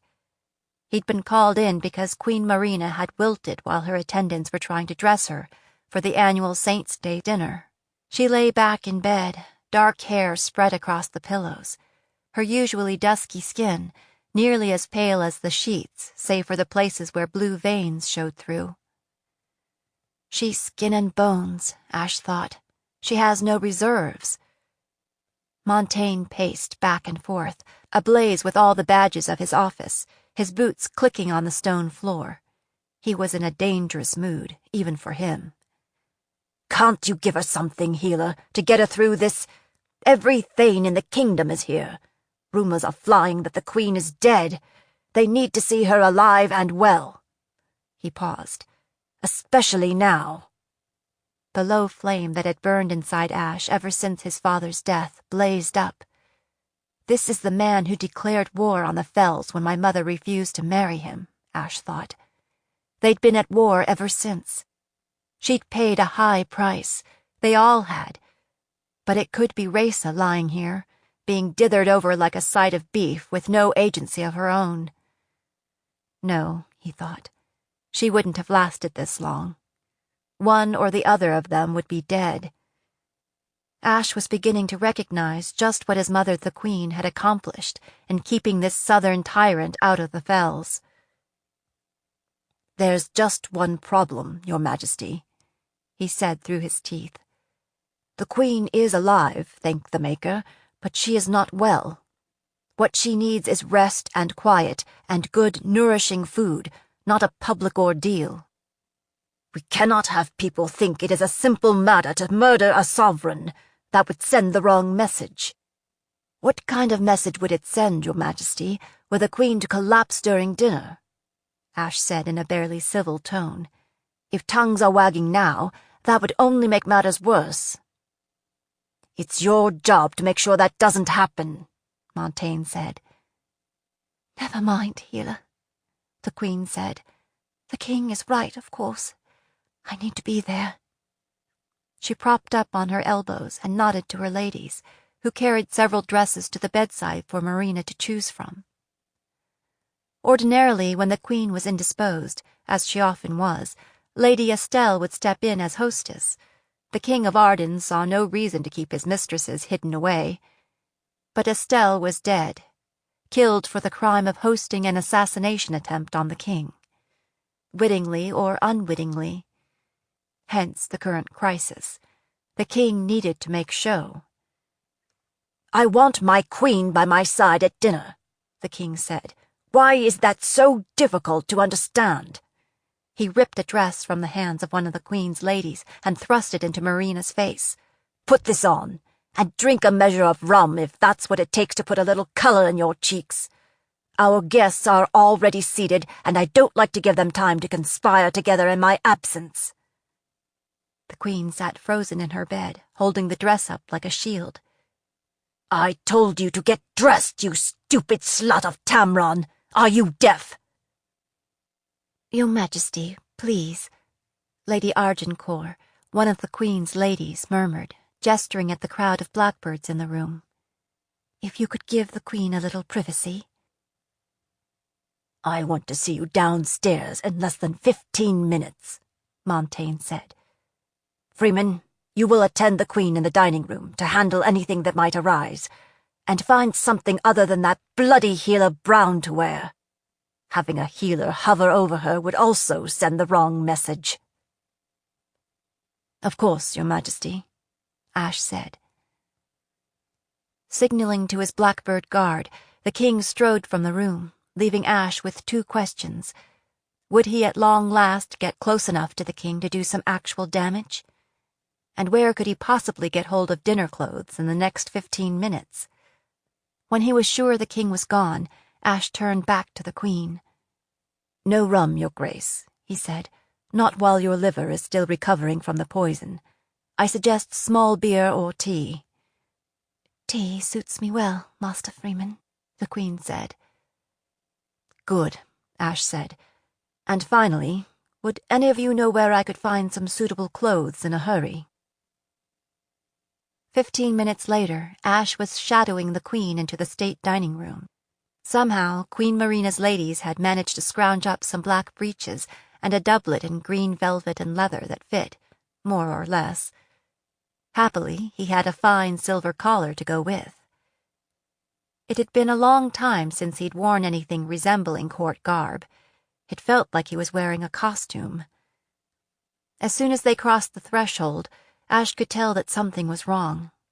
The tension in the room was as thick as day-old porridge, and the room was lined with more blackbirds than was usual, even these days. The main course had been served, but most of the plates looked to be untouched.